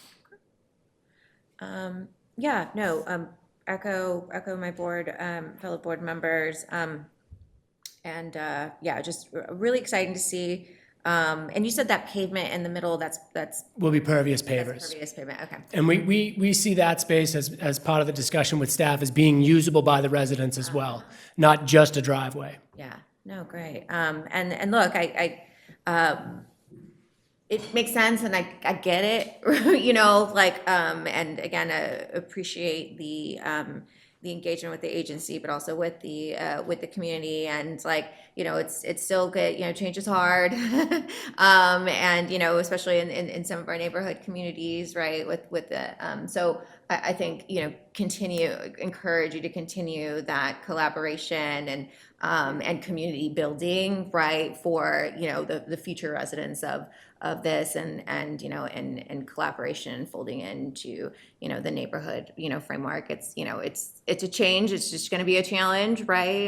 But as you're doing with construction and, you know, and mitigation around the construction and things like that, just really highly encourage and to kind of keep up that same momentum. Absolutely, will do. Yeah, great. So if there are no other questions or comments, motion is in order. Second. Roll call for a vote, Ms. Bennett? Aye. Mr. Shepherd? And the chair votes aye, motion passes. Congratulations, good luck. Thank you very much for your time. Cheers. Item number 23, request authorization to approve a project alteration and execute an amendment to the Affordable Housing Agreement dated July 13th, 2021, for the creation of 4 artist live-work units and amenity spaces located at 55 India Street, and to execute an affordable housing contribution agreement and to take all related actions. Andy? Thank you, Madam Chair, Director Shen, Secretary Polhemus, and members of the board. I'm Andy Feldman, Housing Policy Manager with the Mayor's Office of Housing. The proposal before you is to authorize the BPDA to enter into a new housing agreement for the board-approved Article 80B project at 55 India Street, located downtown. This development includes 28 condo units and is currently under construction. After acquiring the project, the proponent reached out to the city regarding the design of the floor containing the 5 proposed IDP artist units, which were voluntarily provided, as the project was as of right and therefore not subject to IDP. Specifically, the proponent wished to convert the 5th IDP unit to shared amenity space. After reviewing the proponent's request to substitute some on-site units with a pavement, one on-site unit with a pavement, the Mayor's Office of Housing, in consultation with the Planning Department, agreed to a revised IDP commitment consisting of 4 on-site IDP units, artist units, payment in lieu of the 5th unit in the amount of $425,000. And this amount of the payment is satisfactory. The proponent anticipates that this modification will provide a higher quality living experience to both IDP and market rate tenants alike.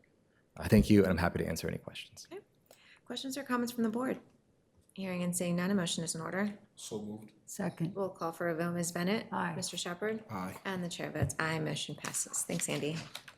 Item number 24, request authorization to issue a scoping determination waiving further review pursuant to Article 80B of the zoning code for the proposed construction of 230 residential rental units, including 46 IDP units, 10,466 square feet of retail space, 100 car parking spaces, and 288 bicycle parking spaces located at 3430 and 3440 Washington Street, to execute a cooperation agreement, issue a certification of compliance, and to execute one or more affordable housing agreements and to take all related actions. Ebony. Thank you, Madam Chair, members of the board, Madam Secretary, and Director Shen. We are here before you today to discuss the proposed 3430 and 3440 Washington Street project. I thank you for your time today. The proposed project will consist of 2 new residential buildings totaling approximately 239,831 square feet and containing up to 230 residential rental units. Collectively, the buildings will contain approximately 10,466 square feet of retail space, 100 vehicular parking spaces, 234 resident bicycle parking spaces, and 54 visitor bicycle parking spaces. The project notification form was filed on September 24th, 2024. IAG meetings were held on October 21st, 2024, March 24th, 2025, and June 23rd, 2025. Public meetings were held on October 29th, 2024, and May 19th, 2025. At this time, I am happy to turn it over to Ella Wise from the planning team to discuss the planning context for the project, followed by a presentation from the development team. Thank you. Thanks. Thanks, Ebony. Good evening, Chair, Madam Secretary, Director Shen, and members of the board. My name is Ella Wise, and I'm a senior planner reviewing the project. Great, thank you. The site of the proposed project is outlined here in red on the east side of Washington Street, within walking distance of Green Street Station on the Orange Line in JP, and just across from English High. The 2 parcels comprising the proposed project are currently occupied with auto-oriented uses, parking in the front, and long curb cuts, contributing to the particularly inhospitable pedestrian experience on this stretch of Washington Street. As you can see from these black dots, this project is one of several mixed-use developments recently approved or built along this corridor and guided by the recommendations of Plan JP Rocks. Next slide, please. So Plan JP Rocks was adopted in 2017 by this board to increase market rate and affordable housing choices and protect against displacement in the neighborhood just east of the orange line, as you can see outlined in red here. You can see the location of the proposed project in black. In particular, the plan encourages the redevelopment of auto-oriented commercial and industrial land into housing, just as the proposed project promises. Next slide, please. Plan JP Rocks was never codified in zoning. Instead, the zoning continues to be Article 55 Jamaica Plain Light Industrial. This slide compares the proposed project, shown in yellow, with the allowed zoning envelope, shown in transparent red. Hope you can see it here. As you can see, the zoning dimensions were designed for industrial uses with large footprints and low heights. And notably, multifamily residential uses are forbidden in this zoning. I will also take a moment, here to draw a connection between this project's review and the work of my colleagues in zoning reform. This project is a good example of why we are using new parameters to regulate density, although we're not doing that here in this zoning district. These parameters like lot coverage and permeable area, front, side, rear yards, are a more effective tool at regulating massing than FAR, or floor area ratio, because they actually affect building footprint and open space. But back to this project. Next slide, please. So this slide compares the proposed project to the plan recommendations. The proposed project was designed closely to adhere to Plan JP Rocks' use, dimensional, and parking recommended guidelines. For example, the proposed height, which is greater closer to Green Street on the north, and lower height further from Green Street Station, matches the height recommended in the plan. In addition, over the course of Article 80 review, the proposed project was further refined with an increased rear yard where it abuts low-density existing housing, wider sidewalks per the Complete Streets adopted guidelines, and more open space on the ground floor for consistency with the plan. In conclusion, given the goals of Plan JP Rocks to utilize existing industrial sites for mixed use and housing development, zoning relief for use and dimensions is recommended. And I'll turn it to the proponent team to explain the project further. Thank you.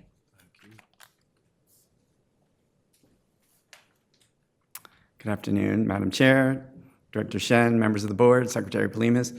My name is Mark Lacasse. I represent Boston Real Estate Capital through its principal, Joe Hassel, and we're pleased to present this project to you tonight. Significantly, as Ella just talked about, having a plan, although not codified into zoning, is precisely what project proponents like, because it serves as a roadmap and a guidebook to what we are supposed to build, even if it is slightly inconsistent with existing zoning.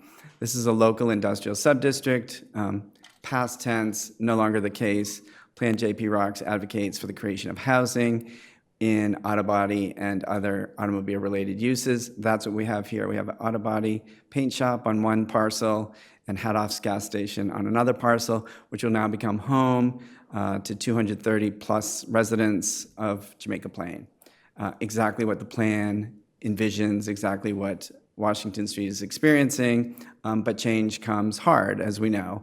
And indeed, at the beginning of this public process, which has gone for over a year, there was some resistance to aspects of the plan, but through collaboration with the community, through an incredible impact advisory group, we made significant changes to the plan that our architect, Mark Sullivan, will explain to you.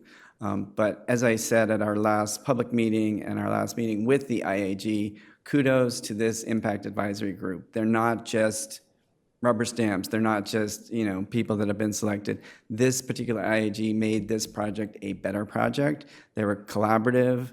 They were cooperative. They were creative. They guided the process. They guided my client to the result that is here before you tonight, and which we think represents a fair compromise to competing considerations, too much parking, not enough parking, just the right amount of parking, too big, too much, too many, right? Finding the Goldilocks in all these processes is difficult, but we think we've done that. And I will turn it over to Mark Sullivan, the architect, to walk you through the very wonderful new buildings that will take place of a gas station and a body shop. Thank you so much.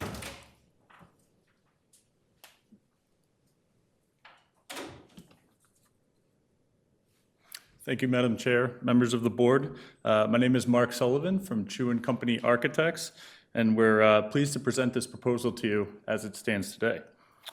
Next slide, please.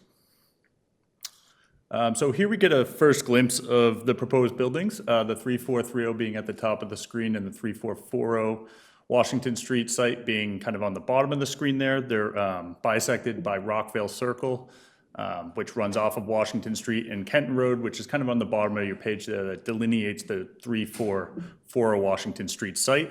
Both of these streets are residential in nature, leading to residential neighborhoods to the south. The design looks to achieve a smooth transition from the commercial nature of Washington Street to the residential neighborhoods to the south, as previously mentioned, by creating a strong street wall along Washington Street and stepping back the massing along the abutting residential typology. Next slide, please. Enhancements to the public realm occur on all sides of the development. Public entry plazas along Washington Street help promote pedestrian engagement while introducing new landscape areas to the urban setting. The continuation of the widened sidewalks and street tree planting continues down Rockville Circle and Kent Road to help that transition to the residential fabric at the rear of the sites and the top of the page here. Next slide, please. Getting in a little bit to the materiality, the heavy masonry material kind of further helps ground the Washington Street facade to its contextual surroundings and emphasize the corners of the massing along Washington Street. The transition to more residential materiality occurs as the massing makes its way to the south, to the right of the page here. This includes horizontal and vertical metal paneling, emulating the traditional fiber cement siding found in residential design. Next slide, please. And here we can see some of the detailing of the facades that helps further break down the massing and accentuate the key moments along Washington Street. Next slide, please. And here we are showing the material palette as it evolves, as it moves into that residential fabric, specifically along Kenton Road, but further emulated along Rockville Circle. Next slide, please. And then a couple of perspective views for the experience. This is the proposed project and what it will look like from the English High athletic fields across Washington Street. Next slide, please. This is a view looking east up Washington Street, showing how this project relates to the already approved project at 3458 Washington Street and what the intersection at Kenton Road will look like. This includes much more robust street planting area along with a revitalized existing bus stop at the corner of Kenton Road. Next slide, please. And then this is a view looking kind of the opposite direction, west down Washington Street, and it's highlighting the front of the 3430 building and showcasing the new pedestrian experience along Washington Street. Next slide, please. And finally, we have a view looking up Kenton Road towards Washington Street, and this helps emphasize a lot of those massing moves that we made to step down the building towards that kind of single and two-family housing neighborhoods to the back of Rockville and Kenton Road. Next slide, please. And that concludes our presentation. We'd be happy to answer any questions. Great, thank you. Questions or comments from the board? Through the chair. First, I just say, looks like a beautiful project. The southwest corner of Boston is definitely changing. But with that, I would ask you, if this was to be approved and you go through zoning and it was approved, do you see a timeline of shovels in the ground or anything of that nature? I'd say probably close to another 6 months or so for permitting process and post-approval, if that be the case. And then most likely from there, within the year starting. Also, have you had any conversations with general contractors? With this being such a significant sized building, have you had any conversations with any generals, or have you selected a general? The developer I know has had those conversations. It's something that we can obviously get back to you, but I'm not. Okay. Yeah, not selected at this time. Definitely. And then you have the BMS paper store proposed next door to you. So definitely Washington Street is in for a major change. So thank you. Thank you for your presentation. Thank you. I do want to just echo and thank the IAG on this. Yeah, I mean, IAG's always amazed me at the like level of detail and the commitment and the and just their commitment, and also everybody who did work on the JP Rocks plan and trying to kind of really plan and think about what goes here. I do appreciate that step down portion as we're getting to closer to the to that one kind of single double family, or that's smaller. I think that definitely eases some of that transition. Yeah, no, I think that was all my comments. There are other further questions or comments. A motion is in order. So moved. Second. Roll call for a vote. Ms. Bennett? Aye. Mr. Shepherd? Aye. And the chair votes aye. Motion passes. Congratulations. Good luck. Thank you so Yeah. much.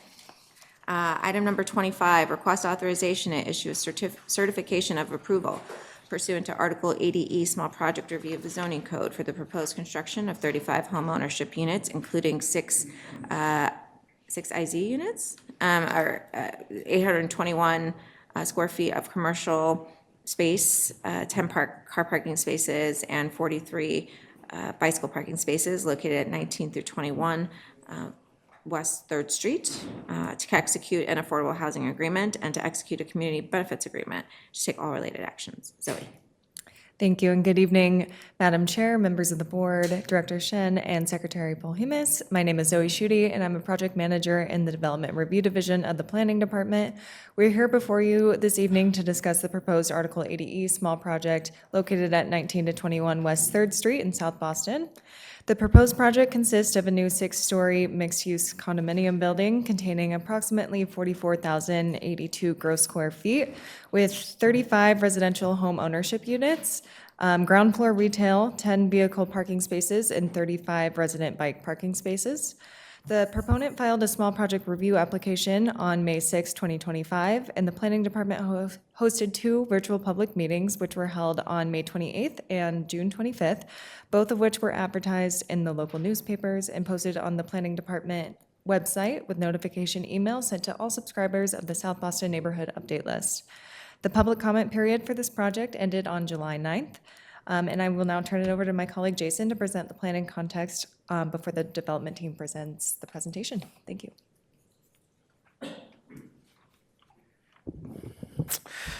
Good evening, members of the board, Secretary Polhemus, and Director Shen. My name is Jason McDonald, the planner that was reviewed this project. The proposed project is located, next slide, please, sorry. Next slide. And there we go. The proposed project is located in the South Boston Neighborhood Zoning District's multifamily residential local services subdistrict in Article 68. The site is an existing surface parking lot with a small 2-story building off to the side on it. Could not imagine how hot it would be standing there in the past 2 days. And the surrounding uses are mostly multi-story, multifamily use buildings, as you can see around there, with some ground level retail. Next slide, please. The proposed project seeks zoning relief for numerous dimensional violations that that can be seen in the table. The image with the blue box up to the top right there indicates kind of the dimensional regulations which the zoning would kind of confine it to.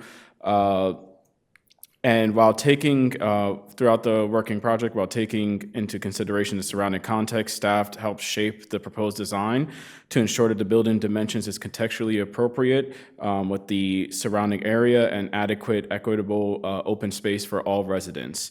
Likewise, the proposed parking count and design is aligned with the contemporary best practices and Boston Transportation Department's policy for this area. I can now turn over to the development team. Thank you. Good afternoon, Chair Rojas, Member Bennett, Member Shepherd, Secretary Polimas, Director Shen. My name is George Moranci. I represent Dave Winnick and Dave Mateo, Cedarwood Development, the developers of this site. This is the latest in a series of projects, successful, well-received projects, mixed use and residential, that my clients have done in South Boston over the course of the past 20 years. The location, it's about a 7,752 square foot lot. There's an existing commercial building, but about 2/3 of this site is paved surface parking, commercial parking. So this is an exciting opportunity to take this site, which is in such close proximity to rapid transit. Broadway Station is approximately 500 feet away, and to create some new housing here. This is an area that, as staff has said, is currently zoned MFR LS, sort of low density in terms of zoning. But the fact is, it's an area that's probably going to be, or I think is actually, a transition area, because it's directly across West 3rd Street from the Gillette Procter & Gamble site, where a lot of exciting things are going to be happening in the future. So this is a 35-unit project with a fairly small retail space at ground floor level, about 821 square feet. That is being responsive to the urban design priority of activating the ground floor. But there are also 10 parking spaces, even given the proximity to Broadway Station. Part of that is due to the fact that it is a condominium project. So there is some parking provided for people who are tethered to private motor vehicle ownership, but there is also ample opportunity for new home buyers who want to live in a very active area of the city in close proximity to rapid transit. And Broadway Bridge is just a 5-minute walk away also, which opens up access to the south end and to the Back Bay. So it's a great location for this project. Project architect is Shane Losey, who is joining us by Zoom. I think Shane is all teed up and ready. So unless there's a question on anything I just said, I'll turn the presentation over to Shane. Sounds good. Good evening, Madam Chair, members of the board. Shane Losey with 1507 Architecture, representing the Cedarwood Group. And here we see the project site outlined in orange. You can kind of see the area around there. There's been recent development of similar size mass buildings all around this site. So contextually, I think it fits in well with our proposed 6-story building. Next slide. Just for the timeline, we're at the board meeting now, and we look to be at the ZBA in fall, and hopefully late spring, early summer, if all goes well, we could start construction on this. Next slide. Here's the existing site from above. As George mentioned before, it's mostly asphalt. You can kind of see the extensive parking lot that's there now, and there's an adjacent parking lot next door at the old Pasek site, or was Pasek, the company. We have, to the upper right of this picture is West 3rd Street. Below to the left is Athens Street, so this is a through lot, which fronts on both sides. Obviously, you see the narrow frontage along Athens Street. Across the street from Athens, we have 50 Broadway, which was built 10, 15 years ago, a 6-story building behind us. Across the street from us on West 3rd was a recently finished 6-story building at 100 A Street, I believe. The corner, a couple buildings to the right, was a 1-story garage, and there's a 5-story condo building going up there now. The building directly to the south of us is a 4-story with a 5th-story step back on the corner of A and Athens. Next slide. And here we have the proposed architectural site plan where you can kind of see in orange, we're taking up the whole site with the proposed building. The right is West 3rd Street. There's no green space on the building whatsoever, or on the lot right now as it exists. We're proposing street trees along West 3rd Street in compliance with, and the sidewalk would be in compliance with complete streets as well along that. At the urging of the neighborhood group that we met with, we're adding planters inset into the storefront along this West 3rd Street facade as well. So we'll set back the storefront glass a little bit along the sidewalk so that we could have room for planters along that front. We have set-ins of courts on either side of the building as we go up to allow for some intermediate windows in the middle of the building. The back of the building where we butt up against the existing 5-story building on the lower left in this picture is only 1 story to accommodate the garage. As we go up to the upper stories, we set back 15 feet or so from the lot line to give a little breathing room, which is actually a similar scenario that the existing building does now. They're right up against the property line, and their garage sticks out for that 1 story, and then the upper floor is set back from there. Along Athens Street on the left, we are proposing to widen the sidewalk to meet complete streets requirements. We've also introduced the curb cut for the parking garage on this level. It was the planning board worked with us to move that to Athens Street, where it was originally on 3rd Street. Athens Street right now sort of acts as more of an alley than a street, so it worked out better back here, but at the same time, we're still widening the sidewalk to make it a little more pedestrian friendly on our side. Next slide, please. And this is a rendering of the proposed front of the building. We have this lots of storefront, lots of glass on the ground level to activate that with the street. As we move up, we have a folded set of bays, which are in sort of a similar massing to the original street context of, the narrower houses that along the street. So we have about 24-foot bays of similar pattern that keeps that same rhythm that was historic on the street.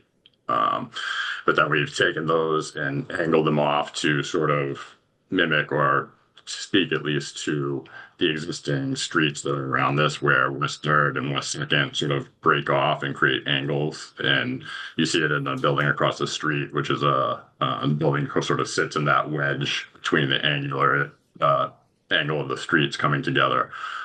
So these bays sort of work off of that notion.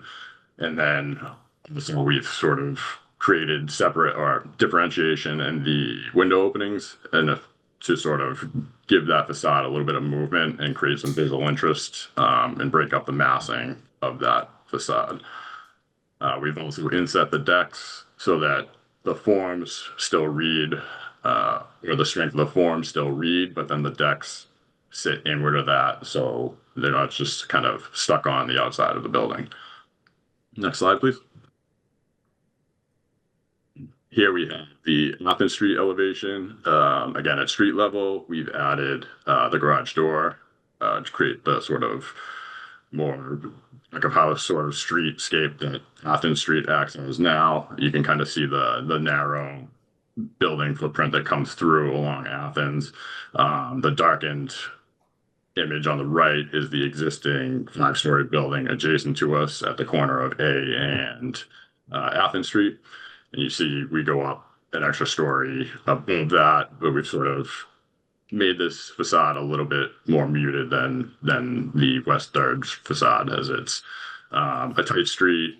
We kind of want to push the building back as much as possible and sort of not intrude too much on that on the street path through. Next slide, please.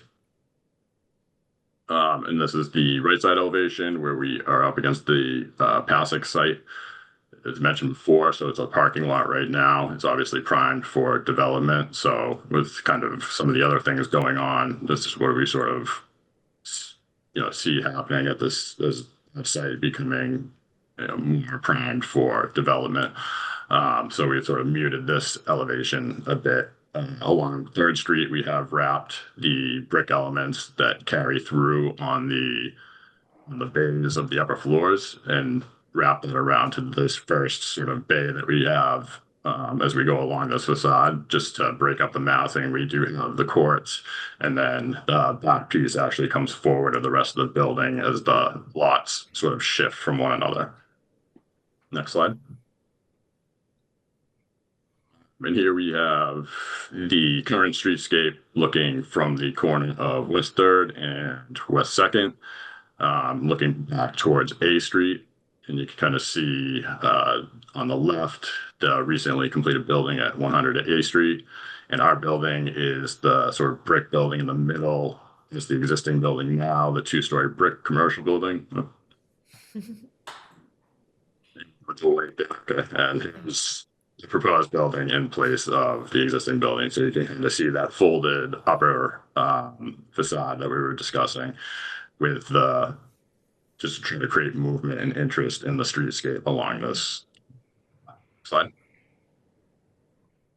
And I believe that is the end of our presentations, where we can take any questions. Okay, thank you. All right, questions or comments from the board?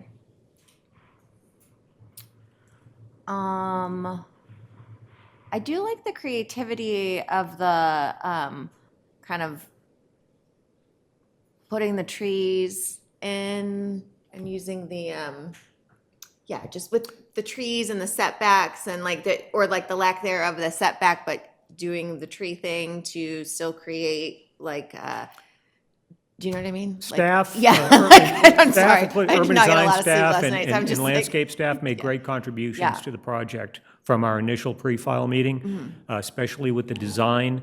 I think we started with a strong design, but it was certainly improved during the pre-file review process. Yeah, no, I like the design. I think it's cool. All right, if there are no other further questions or comments, motion is in order. So moved. Second. Roll call for a vote. Ms. Bennett? Aye. Mr. Shepherd? Aye. And the chair votes aye. Motion passes. Congratulations. Good luck. Thank you. Good stuff. Item number 26, request authorization to issue a certification of approval pursuant to Article 80E Small Project Review of the Zoning Code for the proposed construction of the 15 residential rental units, including 3 IDP units and 15 bicycle parking spaces located at 75 through 77 Dorchester Street, to enter into an affordable rental housing agreement and restriction in connection with the proposed project, and to enter into a community benefits agreement to take all related actions. Dylan. Thank you, and good evening, Madam Chair, members of the board, Director Shen, and Secretary Polhemus. My name is Dylan Norris. I'm a project manager in the Development Review Division of the Planning Department, and I'm here to before you this evening to discuss the proposed Article 80E small project located at 75 to 77 Dorchester Street in the South Boston neighborhood. The project site includes 2 parcels of approximately 4,300 square feet, currently occupied by a 1-story restaurant as well as a 2-family dwelling on the corner of Athens Street and Dorchester Street in South Boston. The proponent proposes constructing a 5-story mixed-use building that will include approximately 3,400 gross floor area of ground floor restaurant space and include 4 stories of residential rental units, which will result in an additional 15,469 square feet of residential use. Of the 15 rental units, 7 will be 1-bedrooms and 8 2-bedroom units. In compliance with inclusionary zoning, 3 of which will be affordable housing units, restricted at 60% of the AMI. The proposed project will also include approximately 15 interior bike room parking spaces, as well as 4 visitor bike parking spaces in the public right-of-way. The development team filed their small project review application on February 6, 2025, which was distributed through the South Boston neighborhood distribution lists. The planning department then sponsored and hosted a virtual public meeting on May 6, 2025. The public meeting was posted on the planning department calendar as well as the website.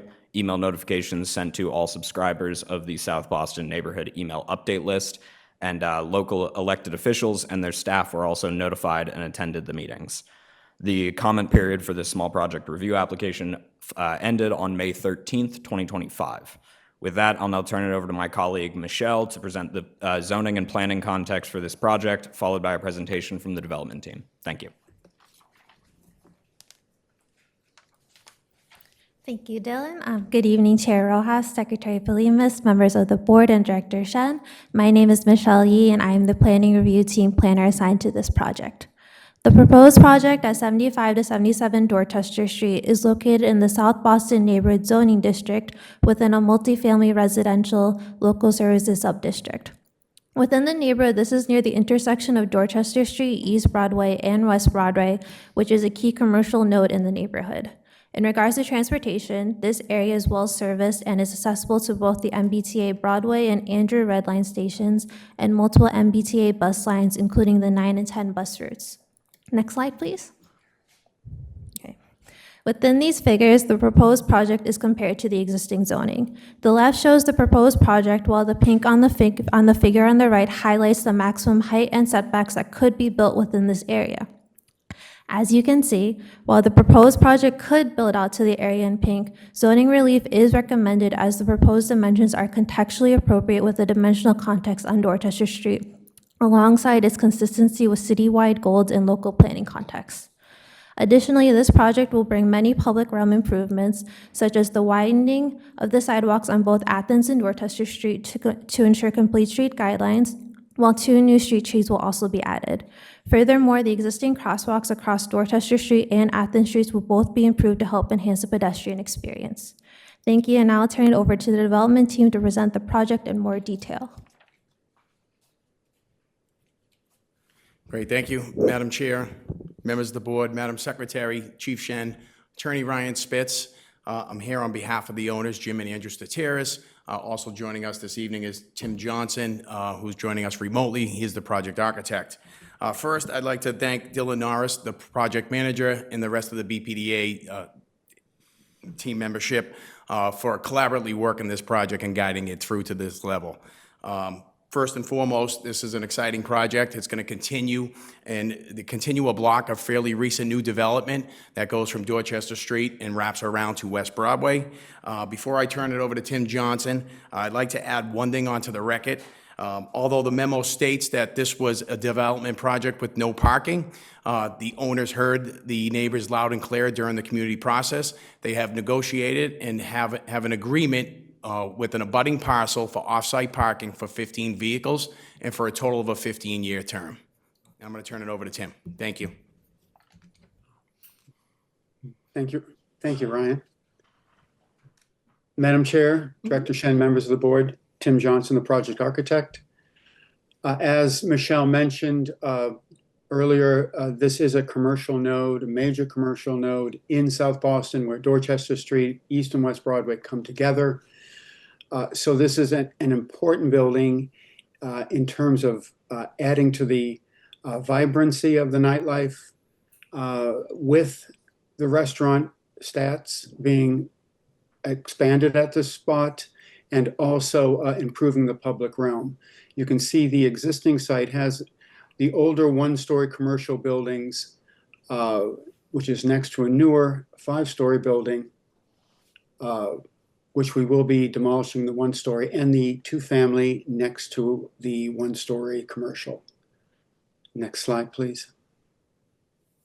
Very short timeline. As we see here, we are in front of the board of directors, and we have a fall zoning board of appeal. We've worked very well with the abutters, made significant compromises, both I think a win-win for both the my clients and the neighborhood, and we also are contributing to a more vibrant area around Perkins Square. Next slide, please. Again, this is the aerial view showing the 1-story existing commercial building and the 2-story gabled building, which will be both demolished. This site is also within a 3/4 distance from both Andrews and Broadway Station, and along bus routes 9 and 10 and Southie. We're also providing an interior bike storage space in the building. So the modalities of transportation at this site, including the leased parking spaces for the residential units, will be many. Next slide, please. So this is the site plan. Dorchester Street is on the right side. Athens Street is along the top. Both the restaurant entrance and the residential entrance face Dorchester Street, and the deliveries and trash pickup, bike storage face Athens Street. We increased the sidewalk along Athens Street to 5.5 feet, 6 feet rather, and we increased the sidewalk along Dorchester Street to 8.5 feet, providing 2 street trees and visitor bike parking. We've also are going to renovate 2 pedestrian crosswalks with directional curb ramps and slightly raised crosswalks across Adams Street and then also across Dorchester Street. This will significantly improve the public realm and really make Perkins Square a lot more pedestrian friendly. So my clients and the neighborhood are very excited about that aspect of the project. Of course, the building does have an elevator servicing all floors, making all 15 units Group 1 dwelling units. And you can see our commercial space, which will be the relocated Stats restaurant. One significant aspect of the restaurant is the windows, the large windows that face both Athens and Dorchester Street. However, only the windows along Dorchester Street will be operable to give some acoustical privacy to the neighborhood toward the north. Next slide, please. This is the Dorchester Street elevation showing how we are stepping down from the 5-story building to the existing 5-story building to the left. As we step down and head north on Dorchester Street, we're stepping down to the older residential community down Dorchester Street. You can see the large areas of glazing for the restaurant along Dorchester Street. We have a very strong cornice line, which goes around to Athens Street, which is shown in the black. This will be all high-density fiber cement panels and Alucobond aluminum composite panels. Of course, there will be a 2-to-1 ratio in the windows, and we're looking to create a very nicely scaled and massed building for this site. Next slide, please. This is the elevation along Athens Street, again showing how we set back the top floor at least 7 feet on both sides. We did have balconies along this elevation, however, they became Juliet's, again, to respect the neighborhood to the north, and also the windows along this side of the restaurant will be non-operable. So these are the compromises that we made with the neighborhood, but my clients are here for the long term, and they want to be part of the community, and they're very excited about compromises we've made. Next slide, please. Just another elevation, probably won't be seen from the street. Next slide, please. So this is a current view of the site, the 1-story Stats building with the 2-family next door, shown from Perkins Square. Next slide, please. And then the proposed building massing shown. We have, of course, a brick at the first floor to begin to relate to the adjacent buildings, and then we'll be using a mixture of aluminum panels and high-density fiber cement panels. But of course, we're continually going to work with the BPDA on exterior detailing. But just point out how we are beginning to step the building down as we set back the top floor several feet. And I believe that's the end of the presentation. Okay, great, thank you. Thank you very much, Madam Chair. Cheers. Questions or comments from the board? Look, I just want to acknowledge that and recognize the, again, the process, the compromises, and the, additional 15 parking spaces for a 15-year situation to help, all of our, neighbors can be ease into this new, transit-oriented and all the stuff. I think that's just really helpful. It really is reflective on, of just the approach that you've taken, and you highlighted a lot of the other kind of compromises that came through, all making sense. And so just, thank you for that. So if there are no other further questions or comments, a motion is in order.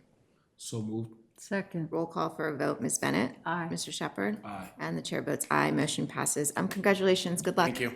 Cheers. Thank you. Yeah, it's been exciting.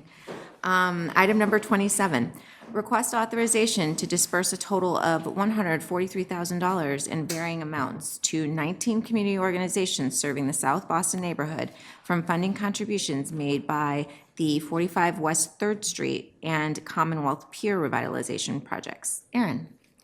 Thank you, Madam Chair, members of the board, Secretary Polhemus, and Director Chen. My name is Aaron Hallquist. I serve as Manager for Developer Compliance for the Planning Department. I'm here this evening to ask you for the authority to give 19 very worthy nonprofits in South Boston grants of varying amounts. We're distributing $143,000 from two different development projects. First was 45 West 3rd Street, and the other was the Commonwealth Pier Revitalization Project. The board approved 45 West 3rd on the 16th of July, 2015.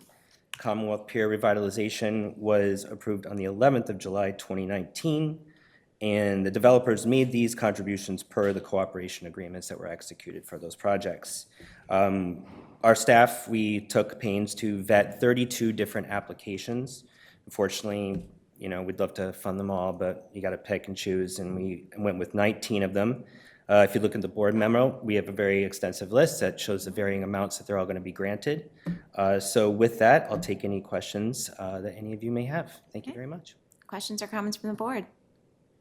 Hearing and seeing none, a motion is in order. So moved. Second.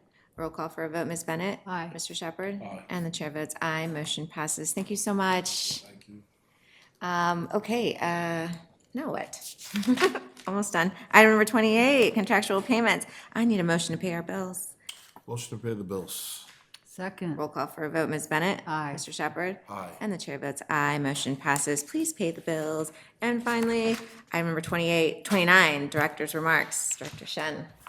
Good evening, members of the board. Thank you again for a very successful and actually short meeting tonight.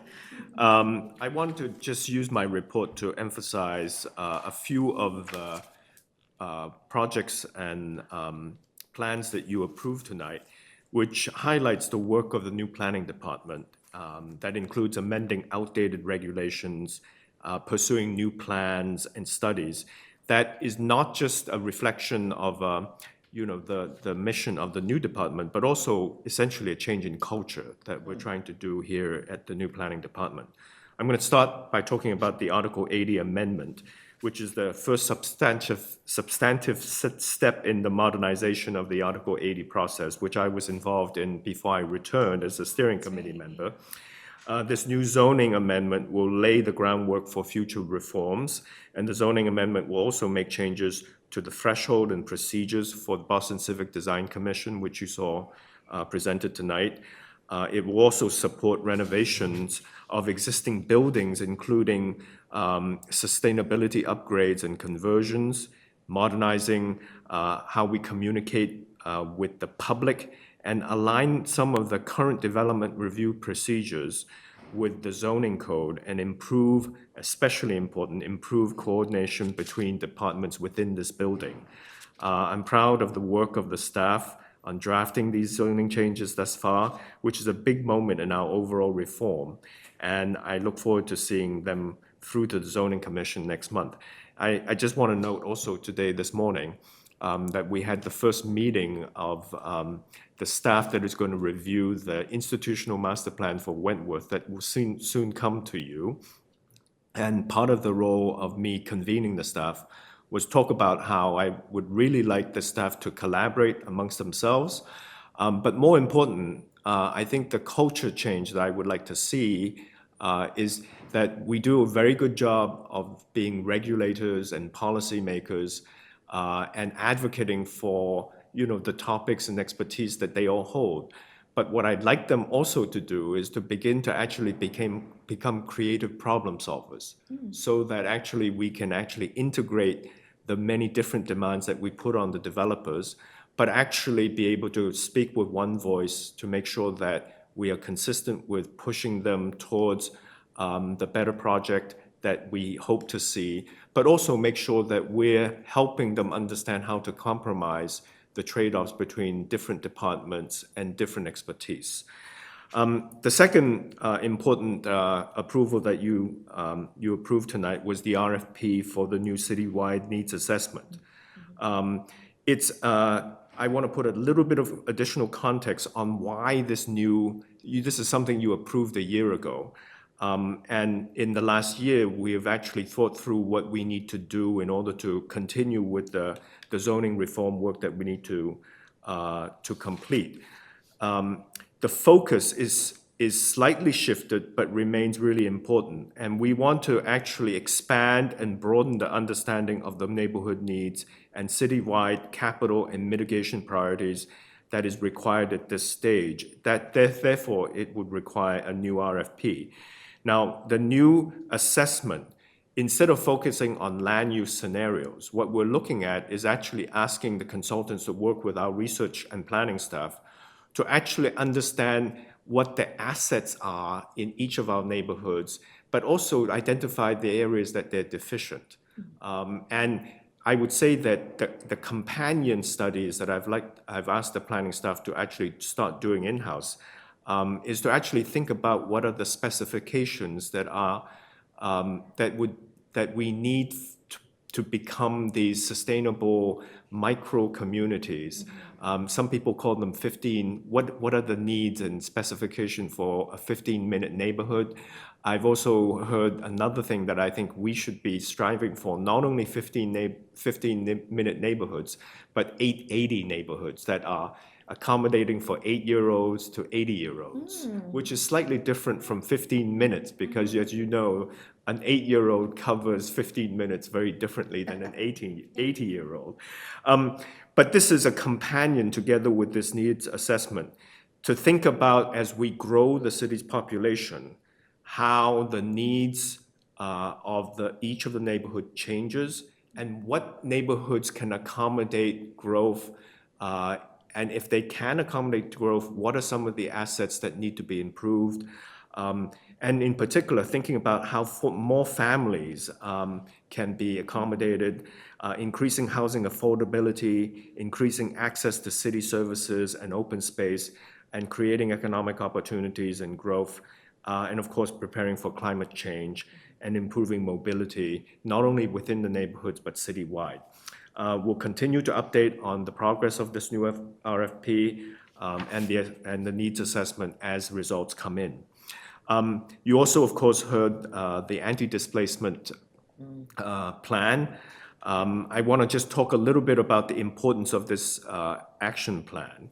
Of course, we call it a place to thrive, and it was, I think Catherine made light of the sort of complexity of putting this plan together. I think this is another great example of what this department has been able to do, which is to actually work with all of the other city departments and to produce a plan that is not only reflective of the planning department's priorities, but also incorporate all of the other departments' responsibilities.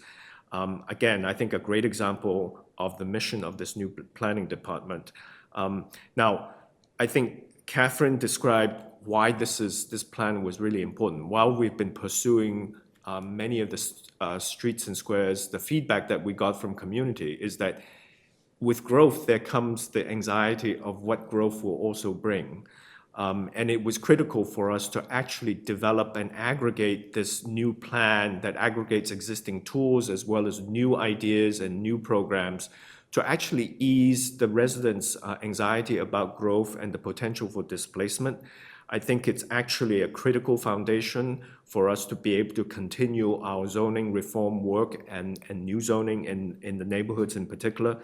You heard how this plan received broad support, evidenced by the comprehensive draft action plan that included approximately 400 stakeholders that engaged with the plan, and many of them are part of local organizations that represent a wide range of constituents. We remain committed to executing this plan as we progress with all of our work in updating zoning regulations throughout the city. I want to thank the staff, of course, and the Planning Advisory Council, which Catherine leads in actually coordinating all of this work amongst our own staff, but other staff members within the city. I want to end with obviously highlighting the development projects that this board approved. There were only four, but four very important and impactful development projects, totaling about 309 new residential units, of which 67 of them will be income restricted. We anticipate that the development cost of these projects will be about $134 million, and delivering about 350,000 square feet, of which almost 300,000 of them will be residential. When constructed, these projects will put approximately 340 tradespeople to work and create about 23 direct jobs and 167 indirect jobs. Last, I want to conclude with a certificate of completion. I wanted to actually introduce this at the last board meeting to actually see the results after the projects that have been completed. Tonight, I want to highlight 60 Kilmarnock Street in the Fenway and all the benefits that have been delivered as part of that project. It contributed over $100,000 towards improvements and funding of an endowment fund for the nearby Ramler Park, $20,000 to Operation Peace, which is a neighborhood nonprofit organization serving youth and seniors for upgrades, including new furniture, storage, and technology, as well as other youth programming. There was also $10,000 that was sent to the Fenway Community Center. And this project also is providing space for K Street Clubhouse, which is an organization that provides a meeting spot for people recovering from addiction. Again, that ends my report for this month, and I want to again extend staff for their hard work, which culminates in front of the board. And thank you again for your service to the city and continuing your work to guide us forward. Thank you. Great, thank you. Thank you, Director Shen. And I'm loving that 8 to 8 and 80 thing of, I like that. Thank you for challenging us all to think beyond just the 15 minutes, right? Yes, the 880 neighborhood. Yeah, I think it's, yeah. You know, I love my alliteration, numbers. This is actually something. 880, like, This is something that Catherine actually was talking about, Super cool. and I think that it's not just as our city diversifies. We have to think more broadly about what the infrastructure is, and that's why, again, the needs assessment is really important, which is that it will start to think about as our population ages, what the needs are, and really anticipate looking into the future, how we can direct public investment, and also in particular, and this was mentioned by Caitlin, which is to also figure out where private sector investment is most appropriate and adds the most value to the public investment. I think the other component is that this is as much a diagnosis of the neighborhood, so an objective look, because we've also discovered that sometimes when we start doing these assessments by asking the residents what they think, they are not always objective, because some neighborhoods might feel like that they are lacking open space, but compared to other neighborhoods, in fact, that's one of the better assets. So I think it's to put this thing in context. I think the mayor has thought very carefully about how this can actually help us, the planning department, coordinate between public facilities, public schools, in how we actually allocate resources. Yeah, fascinating and exciting. So that was the last item. So with that, I do need a motion to adjourn this meeting. Motion to adjourn. Second. Roll call for a vote. Ms. Bennett? Aye. Mr. Shepherd? Aye. And the chair votes aye. Motion passes. Meeting adjourned. Thank you, everyone. Thank you. We'll see you next month. Bye. Thank you.